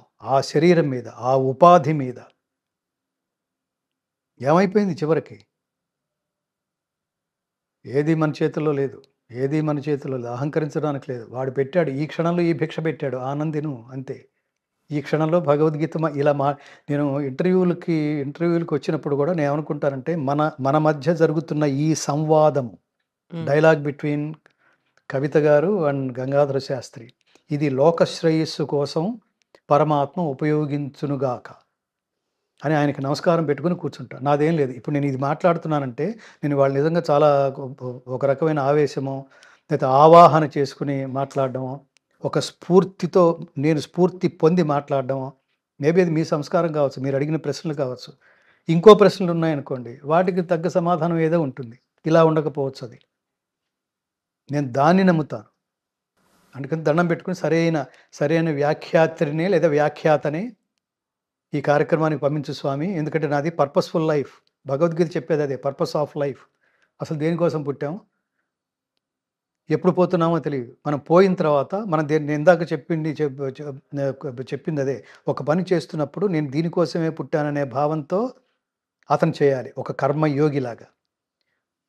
వాడు ఊపిరి ఆగిపోయి నేల మీద పడిన మరుక్షణం అతన్ని చూడ్డానికి వచ్చిన వాళ్ళు, ఇతను దీనికోసమే పుట్టాడురా, కారణ జన్ముడు అని భావించాలి. Same dialogue. వాడు పని చేసేటప్పుడు నేను దీనికోసమే పుట్టాననాలి. వాడు శవంగా మారితే వీడు దీనికోసమే పుట్టాడురా అని సమాజం అనాలి. అలాంటి సబ్జెక్ట్ ఎంచుకోవాలి. అది ఖచ్చితంగా సమాజహితం అయి ఉంటే మాత్రమే సమాజం అలా అంటుంది. లేకపోతే దేనికోసం ఉంటుంది? ఊరికే దేనికోసం మాట్లాడతారు. ప్రజలు చాలా తెలివిగలవాళ్ళు. సో, నేను భగవద్గీత మొదలుపెట్టినప్పుడు లక్ష్యం భగవద్గీత ఒక ప్రామాణిక స్థాయిలో పూర్తి చేయాలి, అంతవరకే.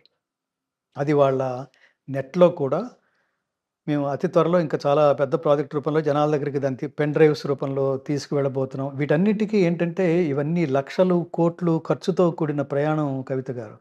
మేము అడుగడుగునా దండం పెట్టి ఇప్పుడు నా మైండ్ సెట్, స్కిల్ సెట్ ఏముంటుంది? ఇది చెయ్యాలి అనేది మైండ్ సెట్. అది అది అది చేయగలగడం అనేది నా స్కిల్ సెట్. నేను పాడడం, మాట్లాడడం, తాత్పర్యం చెప్పటం, అంతవరకు నా స్కిల్ సెట్. నా దగ్గర డబ్బు లేదు.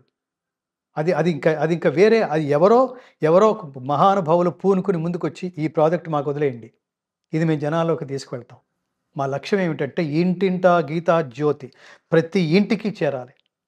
తెలుగు వాళ్ళ ఇంటికి తెలుగు తాత్పర్యంతో, తమిళం వాళ్ళ ఇంటికి తమిళ తాత్పర్యంతో, కన్నడ వీళ్ళకి ప్రజలకి కన్నడ తాత్పర్యంతో. అక్కడి నుంచి కూడా చాలామంది, వాళ్ళకి పాపం అర్థం ఎంత తెలుస్తుందో తెలియదు కానీ, నాకు తమిళనాడు నుంచి, కర్ణాటక నుంచి కూడా ఫోన్స్ వస్తూ ఉంటాయి అతి ఫ్రీక్వెంట్గా. నాకు ఈ భాష వస్తుందో లేదో వాళ్ళకి తెలియదు, కానీ తెలుగు భగవద్గీత వింటూ ఒక తాదాత్మ్యతతో కన్నడలో నన్ను అప్రిషియేట్ చేస్తూ ఫోన్ చేస్తుంటారు. ఇది అర్థమైనట్టే ఉంది, ఎంత బాగా పాడారు స్వామి, ఎంత బాగా రికార్డ్ చేశారు స్వామి అని. కానీ వాళ్ళ భాషలో రికార్డ్ చేసి ఆ భాషీయులకి చేర్చాలి. అలాగే హిందీకి, కృష్ణుడు పుట్టిన మధురకి చేర్చాలి. ఇవి ప్రస్తుత లక్ష్యాలు. కృష్ణుడు పుట్టిన మధురకి చేర్చాలి, హిందీలో రికార్డ్ చేసి, హిందీ తాత్పర్యంతో. మూల శ్లోకం సంస్కృతమే ఉంటుంది. బృహత్ కార్యక్రమం కదా. తర్వాత కృష్ణుడు పరిపాలించిన ద్వారకకి చేర్చాలి. ఇవన్నీ నేను కృష్ణుడిని ప్రాధేయపడుతున్న. పరమాత్మ దైవం మానుష రూపేణ ఆ మనుషుల్ని పంపించండి, ఆ స్పాన్సర్స్ని పంపించండి. మాకక్కర్లా, మీరే నడిపించండి. డబ్బు ఇవ్వక్కర్లా, మీరే నడిపించండి. మేము వెళ్ళే లోపల ఈ భూమిని వదిలి వెళ్ళిపోయే లోపల ఈ ప్రాజెక్ట్స్ అన్ని ఇది కోరుకో. అంతవరకు ఊపిరి నిలబెట్టు పరమాత్మ. నేను భగవద్గీత రికార్డ్ చేస్తున్నప్పుడే మధ్యలో కొన్ని శవాలను చూసినప్పుడు నన్ను మధ్యలో తీసుకెళ్ళిపోతే నా పరిస్థితి ఏమిటిరా?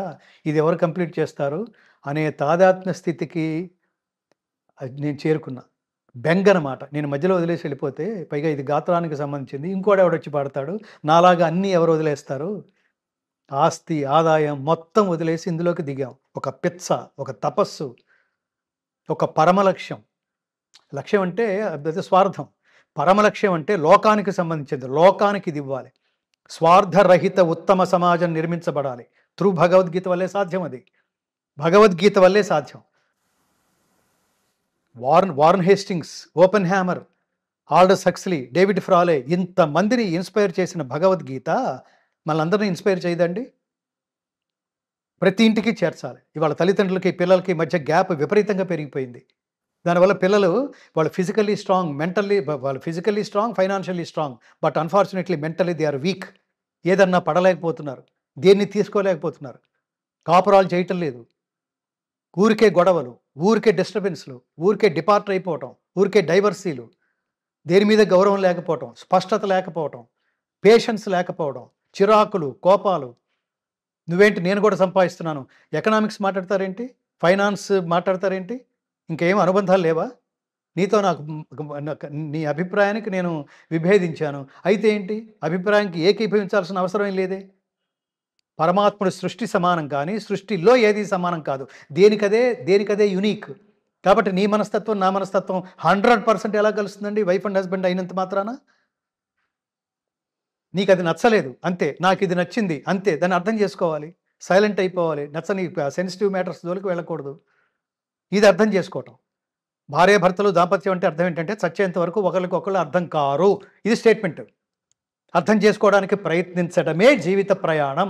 ఇది వాళ్ళకి చెప్పాల్సింది. అది వెంటనే విడిపోకండి. మన తల్లిదండ్రులందరికీ ఇదే. మా అమ్మ నాన్నకి విపరీతంగా పడ్డం అనేది ఏమీ లేదే. నాన్నకేదో కోపం వచ్చేది, అమ్మ సర్దుకుపోయేది. అమ్మకి అది ఇష్టం లేని పని. నాన్నది చేస్తున్నాడు. అమ్మకు ఓ రోజు కోపం వచ్చి మల్లెపూలు తీసి నేలకేసి కొట్టింది. నేను ఆ రోజు షాక్ అయిపోయాను. మల్లెపూలు తీసి నేలకేసి కొట్టింది, మా నాన్న కాళ్ళ దగ్గర పడేట్టు. నెక్స్ట్ డే నేను స్కూల్ నుంచి వచ్చిన తర్వాత మా నాన్న బతిమాలుతున్నాడు. కిటికీలో చూస్తే తలుపు తీయట్లేదు, బతిమాలుతున్నాడు మా అమ్మని. ఆ రోజు సాయంత్రం అందరం కలిసి సినిమాకి వెళ్ళాం. మా వెంకటేశ్వర టాకీస్ అనేది ఉంది. ఇప్పుడు వెంటనే వాళ్ళు నిర్ణయం తీసేసుకుని, సరే మనం విడిపోతాంలే, నచ్చిన వాడి దగ్గరికి నువ్వు పో, నచ్చిన దానికి దగ్గరికి నేను పోతాను, ఇవేంటిది, నేను ఇంకో పెళ్లి చేసుకుంటాను. ఎన్ని పెళ్ళిళ్ళు చేసుకుంటావురా నువ్వు? ఎవడో నచ్చడు. ఈ మళ్ళీ పెళ్ళి ఏదో మళ్ళీ పెళ్ళి అని ఏదో చెల్లి కావాలన్నట్టు చూడండి. ఇదే మైండ్ సెట్ అయితే ఎన్ని పెళ్ళిళ్ళు చేసుకున్నా అక్కడ ఏమీ సాటిస్ఫాక్షన్ ఏమి ఉండదు, ఏమీ రాదు. నీ మైండ్ సెట్ అది మారినంత వరకు ఎన్ని పెళ్ళిళ్ళు చేసుకున్నా మళ్ళీ అది అక్కడే ఉంటుంది. అది అందుకని వాళ్ళకు కూడా భగవద్గీతను ఏమంటే పెళ్ళిళ్ళకి ముందు కూడా దిస్ ఈజ్ ది లైఫ్ అని అనుభవం ఏమంటారు, పెళ్లి తర్వాత అనుభవాలన్నీ ఈ కొత్త దంపతుల ముందు షేర్ చేసుకునే ప్రయత్నంలో మీరు ఎలా ప్రవర్తించారు, ఆవిడ మీకు నచ్చనప్పుడు మీరు ఎలా రియాక్ట్ అయ్యారు, మీకు నచ్చనప్పుడు ఆవిడ అలా ప్రవర్తించినప్పుడు మీరు ఎలా రియాక్ట్ అయ్యారు, ఈ అనుభవాలన్నీ కొత్త పెళ్లి కూతురు పెళ్లి కొడుకు ముందు పంచుకోవాలి. ఒక సెషన్ పెట్టాలి. అది బిఫోర్ దట్. ఉద్యోగానికి ముందు మీకు ఏమంటారు ట్రైనింగ్ పీరియడ్ లేదండి. అలా పెట్టకుండా డైరెక్ట్గా ఏమంటారు జీవితం అనే గదిలోకి వెళ్ళిపోతే ఏం చేస్తారు? జీవితం ఏం సాధిస్తారు? అధిక దుఃఖమైన ఆనందమైన కలసి చెమ్మగిల్లు కనులు రెండు ఆలుమగల జంట అట్లున్న ఎప్పుడే సౌఖ్య జీవనము సాధ్యమగును. నచ్చరు, నువ్వు నచ్చవు, నువ్వు అప్పుడులాగా లేవు, అప్పుడులాగా అలా ఉండరు, అప్పుడులాగా ఎప్పుడు ఉండరు. అప్పుడు బక్కపలచగా ఉన్నాం, ఇప్పుడు ఒళ్ళు రాలా? అప్పుడు కళ్ళజోడు లేదు, ఇప్పుడు కళ్ళజోడు రాలా? అప్పుడు స్ట్రైట్గా నడిచేవాడు, ఇప్పుడు హ్యాండ్ స్టిక్ పట్టుకుని నడవట్లా? అప్పుడులాగా ఇప్పుడు ఎలా ఉంటారండి? చాలా మారుతాయి. ఇంకొకటి ఏంటంటే నాన్ సెన్స్. అసలు బాగా గుర్తుపెట్టుకోవాల్సింది, నాకు చాలా ఇది అంటారు ఒక పరిశోధనాత్మక ఒక ఎక్స్పీరియన్స్డ్ దాని అంటారు, చాలా మందిని చూసిన ఎక్స్పీరియన్స్, ఒక అనుభవపూర్వకమైన ఏమంటారు రియాక్షన్. అదేంటంటే పెళ్లి చూపులు అంటారు. చూపుల్లో ఏమీ తెలియదు, చూపుల ఆహార్యం మాత్రమే తెలుస్తుంది. తర్వాత అప్పలమ్మలాగా కనిపించవచ్చు దరిద్రపు డ్రెస్సులన్నీ వేసుకుని. ఆ రోజు బ్రహ్మాండమైన చీర, బ్రహ్మాండమైన డ్రెస్సు, వీడు కూడా బ్రహ్మాండమైన చీర టక్ చేసుకుని ఇంకోటి ఏదో వేసుకుని బ్రహ్మాండమైన జుట్టు 4 సార్లు వేలు లోపలికి పెట్టి ఇలా ఇలా బరబరా పీక్కుని వాడు అద్భుతంగా కనిపించవచ్చు. ఆ తర్వాత మొదలవుతుంది. వాడు చిరిగిపోయిన బనీనో లేకపోతే మోకాళ్ళ దగ్గర చిరిగిపోయిన లుంగినో ఏదో కూర్చోవచ్చు. అప్పుడు నచ్చకపోవచ్చు. ఈవిడ కూడా ఆ పిశాచం డ్రెస్ వేసుకొని కనపడచ్చు డే అంతా. అప్పటిలాగా ఇప్పుడు ప్రతిదాన్ని అట్లా ప్రతిదాన్ని ఇట్లా కంపేర్ చేసుకోకు. అప్పటిలాగా ఒకప్పటిలాగా అలా ఉండదు. ప్రపంచం అంతా అలా ఉండదు. ఒకప్పటిలాగా ఏది ఉండదు. ట్రెండ్ మారుతూ ఉంటుంది. మనుషులు మారుతూ ఉంటారు. ఆహారం మారుతూ ఉంటుంది. ఆహారం మారుతూ ఉంటుంది. ఎన్ని మార్పులు చూడలేదండి మనం. మనం మట్టి వాసన చూసాం. కంప్యూటర్ పరిమళాన్ని ఈరోజు చూస్తున్నాం. అప్పటిలాగా ఇప్పుడు లేదు. ఇప్పుడు ఏఐ చూస్తుంది. దారుణాలు చూడాలో. బహిరంగంగా దొంగల్ని యాక్సెప్ట్ చేసే స్థితి. ఇప్పుడు మీరు అన్నారు చూడండి. అసలు ఊహించగలమా ఆ స్టేట్మెంటు? అతను వాడు సినిమాలు దొంగతనం చేసి జనాలకు ఇస్తున్నాడు. వాడు మా హీరో అంటున్నారంటే అసలు దేన్ని జడ్జి చేయగలరండి మీరు? మీరు వాళ్ళ ఫేస్బుక్లో, మీరు ముఖ్యంగా సోషల్ మీడియాలో ఏదైనా చూసి జడ్జి చేసే పరిస్థితి ఉందండి మీకు? 100 దరిద్రాలు కంటిన్యూస్గా చూస్తే ఈ దరిద్రాలు చూడడానికి మనకు కూడా అలవాటైపోయి ఈ రోజుల్లో అవి ఎందుకు అంత ఆశ్చర్యపోతున్నావు? ఇవన్నీ రిసీవ్ చేసుకోవాలి. ఈ రోజుల్లో ఇవన్నీ కామనే అని. బూతు కామనా? బట్టలోడు తీసుకుని నడవడం కామనా? ఆహారం మారిపోయింది. ఆడవాళ్ళు మద్యం సేవించటం, ఆడవాళ్ళు సిగరెట్లు కాలవటం, ఆడవాళ్ళు బూతులు మాట్లాడడం. మా పిల్లలకు మా అబ్బాయికి సంబంధాలు చూస్తున్నాం. వాడు చాలా ట్రెడిషన్. నాకంటే ఇంకా హెడ్ ఉన్నాడు. వాడు పురాణాలు, ఉపనిషత్తులు ఈ మోడర్న్ లైఫ్లో ఉంటూనే వాడు చాలా హీఈస్ వెరీ స్ట్రిక్ట్. నాన్న అదేంటి నువ్వు అని కూడా అంటాడు వాడు సందర్భం వస్తే. ఈ చూస్తున్నప్పుడు ఈ దాన్ని ఏమంటారు మనకి ఆ జాతకాలు, ఆ పిల్ల డీటెయిల్స్ ఇవన్నీ పంపిస్తారు. మా వాడి జాతకం డీటెయిల్స్ పంపిస్తాం. వీళ్ళు ట్రెడిషనల్. ఇక ఆ అమ్మాయి కూడా మా అమ్మాయి ట్రెడిషను అని చెప్పి ఓ 10-15 పాయింట్లు రాసి చివర్లో మా అమ్మాయికి ఆల్కహాల్ అలవాటు లేదు, సిగరెట్ అలవాటు లేదు, మద్యపానం, ధూమపానం మా పిల్లకి అలవాటు లేదు. మా పిల్ల చాలా ట్రెడిషనల్. పూజాది కార్యక్రమాలు ఇవన్నీ చేస్తుంది. అదేంటండి ఇవాళ అసలు ఎలాంటి స్థితి? అలా చెప్పుకోవాల్సిన స్థితి. మా అమ్మాయికి ఆల్కహాల్ అలవాట్లేదు, మా అమ్మాయికి నాన్ వెజ్ అలవాట్లేదు, మాంసాహారం భుజించదు. మీరు ఆ భావనతో చూడొచ్చు అని ధైర్యంగా, గర్వంగా చెప్పుకుంటున్నాడు తండ్రి. అసలు నిజంగా ఎంత గొప్ప విషయం అది. అంటే కామన్ పీపుల్ చూడండి. మా ఆఫీస్‌కి చాలామంది వస్తుంటారు. వాళ్ళ తల్లిదండ్రులు వాళ్ళ పిల్లల్ని తీసుకొని వస్తుంటారు. ఒక పిల్లతో ఎలా మీ జనరేషన్ ఎలా ఉన్నారమ్మా అంటే, గురువుగారు మీరు చెప్తే బాధపడతారు గురువుగారు అంటోంది ఆ పిల్ల. ఇంటర్మీడియేట్ పిల్ల. ఏమని చెప్తోందంటే, వాళ్ళ తల్లిదండ్రులు వాళ్ళ అమ్మాయిని ఆ టూ వీలర్‌లో తీసుకొచ్చి కాలేజీ దగ్గర దింపుతారు. దింపగానే ఇది బాత్రూమ్‌లోకెళ్ళి డ్రెస్ చేంజ్ చేసేసుకొని బయటకొచ్చేసి ఆ సందు చివరి దాకా చూసి వాళ్ళ అమ్మా, నాన్న వాళ్ళ నాన్న వెళ్ళిపోయారని తెలుసుకున్న తర్వాత ఏ బాయ్ ఫ్రెండ్‌తో వెళ్ళిపోతుంది. మొహాన ఏదో ముసుగేసుకొని అని తన ఎక్స్‌పీరియన్స్‌లో కొందరు పిల్లల గురించి మాట్లాడుతోంది. ఇలాంటి వాళ్ళు అందరూ ఉంటారని కాదు. ఇలా జరుగుతుంటే ఇప్పుడేంటి చెప్పండి? వాళ్ళ అట్లా డ్రాప్ చేసి వెళ్ళిన తండ్రి ఎన్ని కలలు పెట్టుకుని ఉంటాడు, ఎన్ని ఆశలు పెట్టుకుని ఉంటాడు ఆ తల్లి మీద. ముత్తైదువులు, అద్భుతమైన డ్రెస్సు. మనం కొన్ని వీడియోలు చూసి నేను మాట్లాడుతున్నా. అవి చూసినప్పుడు అసలు తీవ్రంగా అసలు ఫోనే ప్రథమ శత్రువేమో. మన అనారోగ్యాలకి అన్ని అనారోగ్యాలకి కారణం ఈ ఫోనేనేమో. ఇందులో చూడడం ఇంత డిస్టర్బ్ అయిపోతున్నాం ఏమిటి? అసలు ప్రశాంతత పోతోందేమిటి? ఎక్కడో పూజకి వెళ్ళారు. వీళ్ళందరూ విష్ణు సహస్రనామం పారాయణం, లేకపోతే లలితా సహస్రనామం పారాయణం వాటి గురించి ఏదో మాట్లాడుకుంటున్నారు ఒక వీడియోలో. పారాయణం భలే జరిగింది కదా! ఆ తర్వాత భోజనాలు భలే ఉన్నాయి కదా! దారిలో వస్తూ అదే కారులో అంత ముత్తైదువుల్లాగా కనిపించే ఇంత బొట్లు, ఆ పారాణి, ఆ కాళ్ళకి మెట్టెలు, ఆ గజ్జెలు ఇవన్నీ వేసుకొని అక్కడ బాటిల్స్ ఓపెన్ చేసి ఆ కారులో మధ్యలో ఎక్కడో ఒక అడవి, ఒక మంచి ప్లేస్ చూసుకుని వీళ్ళందరూ కలిసి మీరు ఇప్పుడు మనకు ఆందోళన ఏమిటంటే, ఎన్ని లక్షల మంది నాలాంటి వాళ్ళు భగవద్గీతలు చెప్తే మీరు మారుతారు? ఏమి పబ్లిసిటీ చీపు? దీన్ని మళ్ళీ సిగ్గు లేకుండా వీడియోలు తీసి పెట్టుకోవటం. ఇంత చీప్ అయిపోయిందా? మీడియా అంటే మీడియాలోకి ఎక్కడం ఒకప్పుడు ఎంత తపస్సు చేస్తే, ఎంత కృషి చేస్తే దూరదర్శన్‌లో ఒక్క పాట పాడడానికి, అది కూడా ఫస్ట్ గ్రూప్ సాంగ్స్‌లో ఇంట్రడక్షన్. కోరస్‌లో ఉండటం. 10-15 ప్రోగ్రాములు అయిన తర్వాత అప్పుడు సోలో ఇవ్వటం. స్టెప్ బై స్టెప్ ఎక్కటం ఇది కదా! అందుకని మాకు వాల్యూస్ తెలుసు. ఇప్పుడు అసలు ఈ మీడియా అంటే మనకు అసలు పత్రికల్లో రాకపోయినా పర్లేదు, మన గురించి ఎవడు రాయకపోయినా పర్లేదు, మన గురించి మనమే రాసేసుకోవచ్చు. మనమే రాసేసుకోవచ్చు. ఏది పడితే అది. ఎవరినైనా అందంగా మోసం చేసేయచ్చు త్రూ దిస్. ఎన్ని దరిద్రాలైనా సరే. అసలు నువ్వు కంచంలో ఏం పెట్టుకొని తింటున్నావో జనాలకెందుకురా యూజ్‌లెస్ ఫెలో. అన్నాల్ని పెట్టుకొని నేనిప్పుడు ఇందులో ఇది తింటున్నాను తెలుసా అని కంచంలో ఉన్న పదార్థాలన్నీ పెట్టుకొని అవి సోషల్ మీడియాలో పెడతారంటండి. ఏమి స్టాండర్డ్స్ రా మీవి? నువ్వు సోషల్ మీడియాలో ఏదైనా పెట్టావు అంటే అది ఖచ్చితంగా కోట్ల మంది చూస్తారు. అది అనుద్వేగకరం వాక్యం సత్యం ప్రియహితం చేయత్. ఏమి ఈ చెత్తా చెదారం అంతా ఎందుకు అని అనుకోకూడదు. జనాల్ని ఇన్స్పైర్ చేసేదైతేనే వెన్ యూ అచీవ్డ్ సంథింగ్, అది నీ అచీవ్మెంట్ అయితేనే అది పోస్ట్ రూపంలోకి వెళ్ళాలి. ఇది బాధ్యత. సో అందుకని కృష్ణుడు పరిపాలించిన ద్వారకకి ఈ చేర్చాలి గుజరాత్లో రికార్డ్ చేసి. అలాగే మన పూరి జగన్నాథుడి టెంపుల్. ఒరిస్సాకి ఆ! వెళ్ళారు. కృష్ణుడు శ్రీకృష్ణ పరమాత్మ అవతారం చాలించిన తర్వాత కూడా ఆయన హృదయం ఈ రోజుకి పదిలంగా శిల రూపంలో భద్రంగా ఉంది అని కోట్లాది మంది హిందువులు విశ్వసించే ప్రదేశం పూరి జగన్నాథుడి దేవాలయం. అక్కడికి ఒడియాలో రికార్డ్ చేసి అక్కడికి పంపించాలి.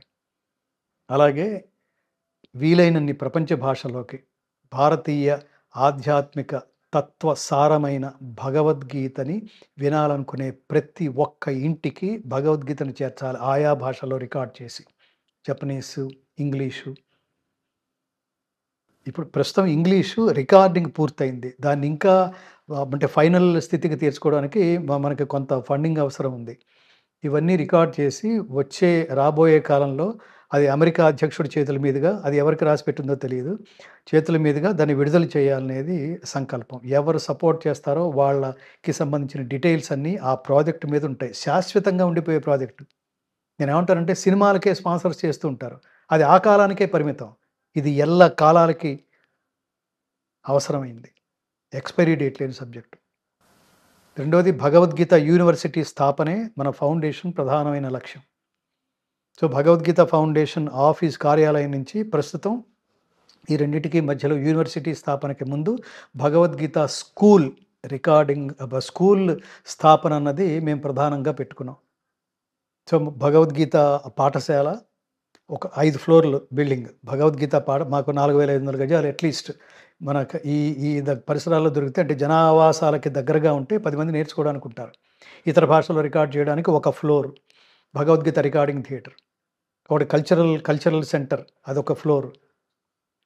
సో నాలుగోది అడ్మినిస్ట్రేటివ్ ఆఫీసు. అట్లా ఇలా నిర్మించారు. ఒక ఫ్లోరు ఈ కృష్ణుడికి కృష్ణ మందిరం ప్లస్ యోగా సెంటర్ ప్లస్ ధ్యాన మందిరం, ఇవన్నీ కలిపి ఒక ఫ్లోర్. ఇది ప్రస్తుతానికి భగవద్గీత దాన్ని ఏమంటారు గీతా కృష్ణ మందిరం. దాన్ని ఆ కాంపౌండ్లో దాన్ని నిర్మించాలనేది ఫస్ట్. దీనికి ప్రభుత్వాలను కూడా మేము రిక్వెస్ట్ చేస్తున్నాం. ఎవరి ప్రియారిటీస్ వాళ్ళు కొన్నిసార్లు భయం వేస్తుంటుంది.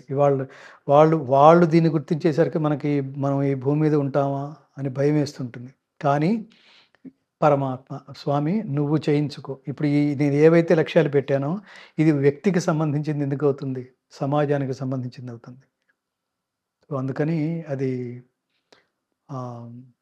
అంతే. యత్కృపాతమహం వందే పరమానంద మాధవం సర్వధర్మాన్ మీరు కూడా చెప్పండి. సర్వధర్మాన్ పరిత్యజ్య మామేకం శరణం వ్రజ అహం త్వా సర్వ పాపేభ్యో మోక్షయిష్యామి మాశ్చ.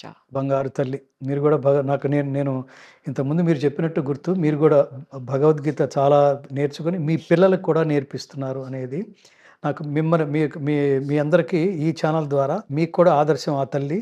ముఖ్యంగా ఏమిటంటే తండ్రి పాలన, తల్లి లాలన. తల్లే మొదటి దైవం, టీచర్. అందుకని బిడ్డలకి భాష నేర్పుతుంది, భావం నేర్పుతుంది, సంస్కారం నేర్పుతుంది, భయం నేర్పుతుంది, భక్తి నేర్పుతుంది. సో తల్లే ప్రథమ గురువు బిడ్డలకి. అందుకని ఈ బాధ్యత కూడా తల్లి తీసుకుని తను భగవద్గీత శ్లోకాలు రోజుకొక శ్లోకం తను నేర్చుకుని, దీనికి ఎంత పెద్ద టైం పడదు, 5 నిమిషాలు. మీకేమర్థమైందో అది బిడ్డలకు నేర్పించండి. అలా నేర్పించిన తర్వాత బాల్య దశ నుంచే అండర్లైన్, అలా నేర్పించిన తర్వాత వాడి భవిష్యత్తు ఎలా ఉంటుందో చూడండి. నైతిక విలువలు అనే పునాది లేని సౌధం నిలబడదు. ఆ విలువల్ని మీరు పునాదిగా మార్చాలంటే భగవద్గీత బాల్య దశ నుంచే బిడ్డలకి నేర్పించండి. ఆ తర్వాత వాడు జీవితం అనే సౌధాన్ని ఎంత అద్భుతంగా, ఎంత అందంగా, ఎంత ఆదర్శవంతంగా, ఎంత రాబోయే తరాల వాళ్ళకి స్ఫూర్తిదాయకంగా దాన్ని నిర్మించి ప్రపంచానికి అంకితం అవుతాడో చూడండి. ఇది నా విన్నపం. సర్వే జనా సుఖినో భవంతు. సర్వేపి సుఖినః సంతు. సర్వే సంతు నిరామయాః. సర్వే భద్రాణి పశ్యంతు. మా కశ్చిత్ దుఃఖభాగ్ భవేత్. స్వస్తి ప్రజాభ్యః పరిపాలయంతాం న్యాయేన మార్గేణ మహిం మహిషాః. గోబ్రాహ్మణేభ్యः శుభమస్తు నిత్యం. లోకాః సమస్తాః సుఖినో భవంతు. మళ్ళీ అందరికీ 5126వ గీతా జయంతి శుభాకాంక్షలు. జై శ్రీకృష్ణ. శ్రీకృష్ణ శరణం మమ. Thank you so much. Thank you.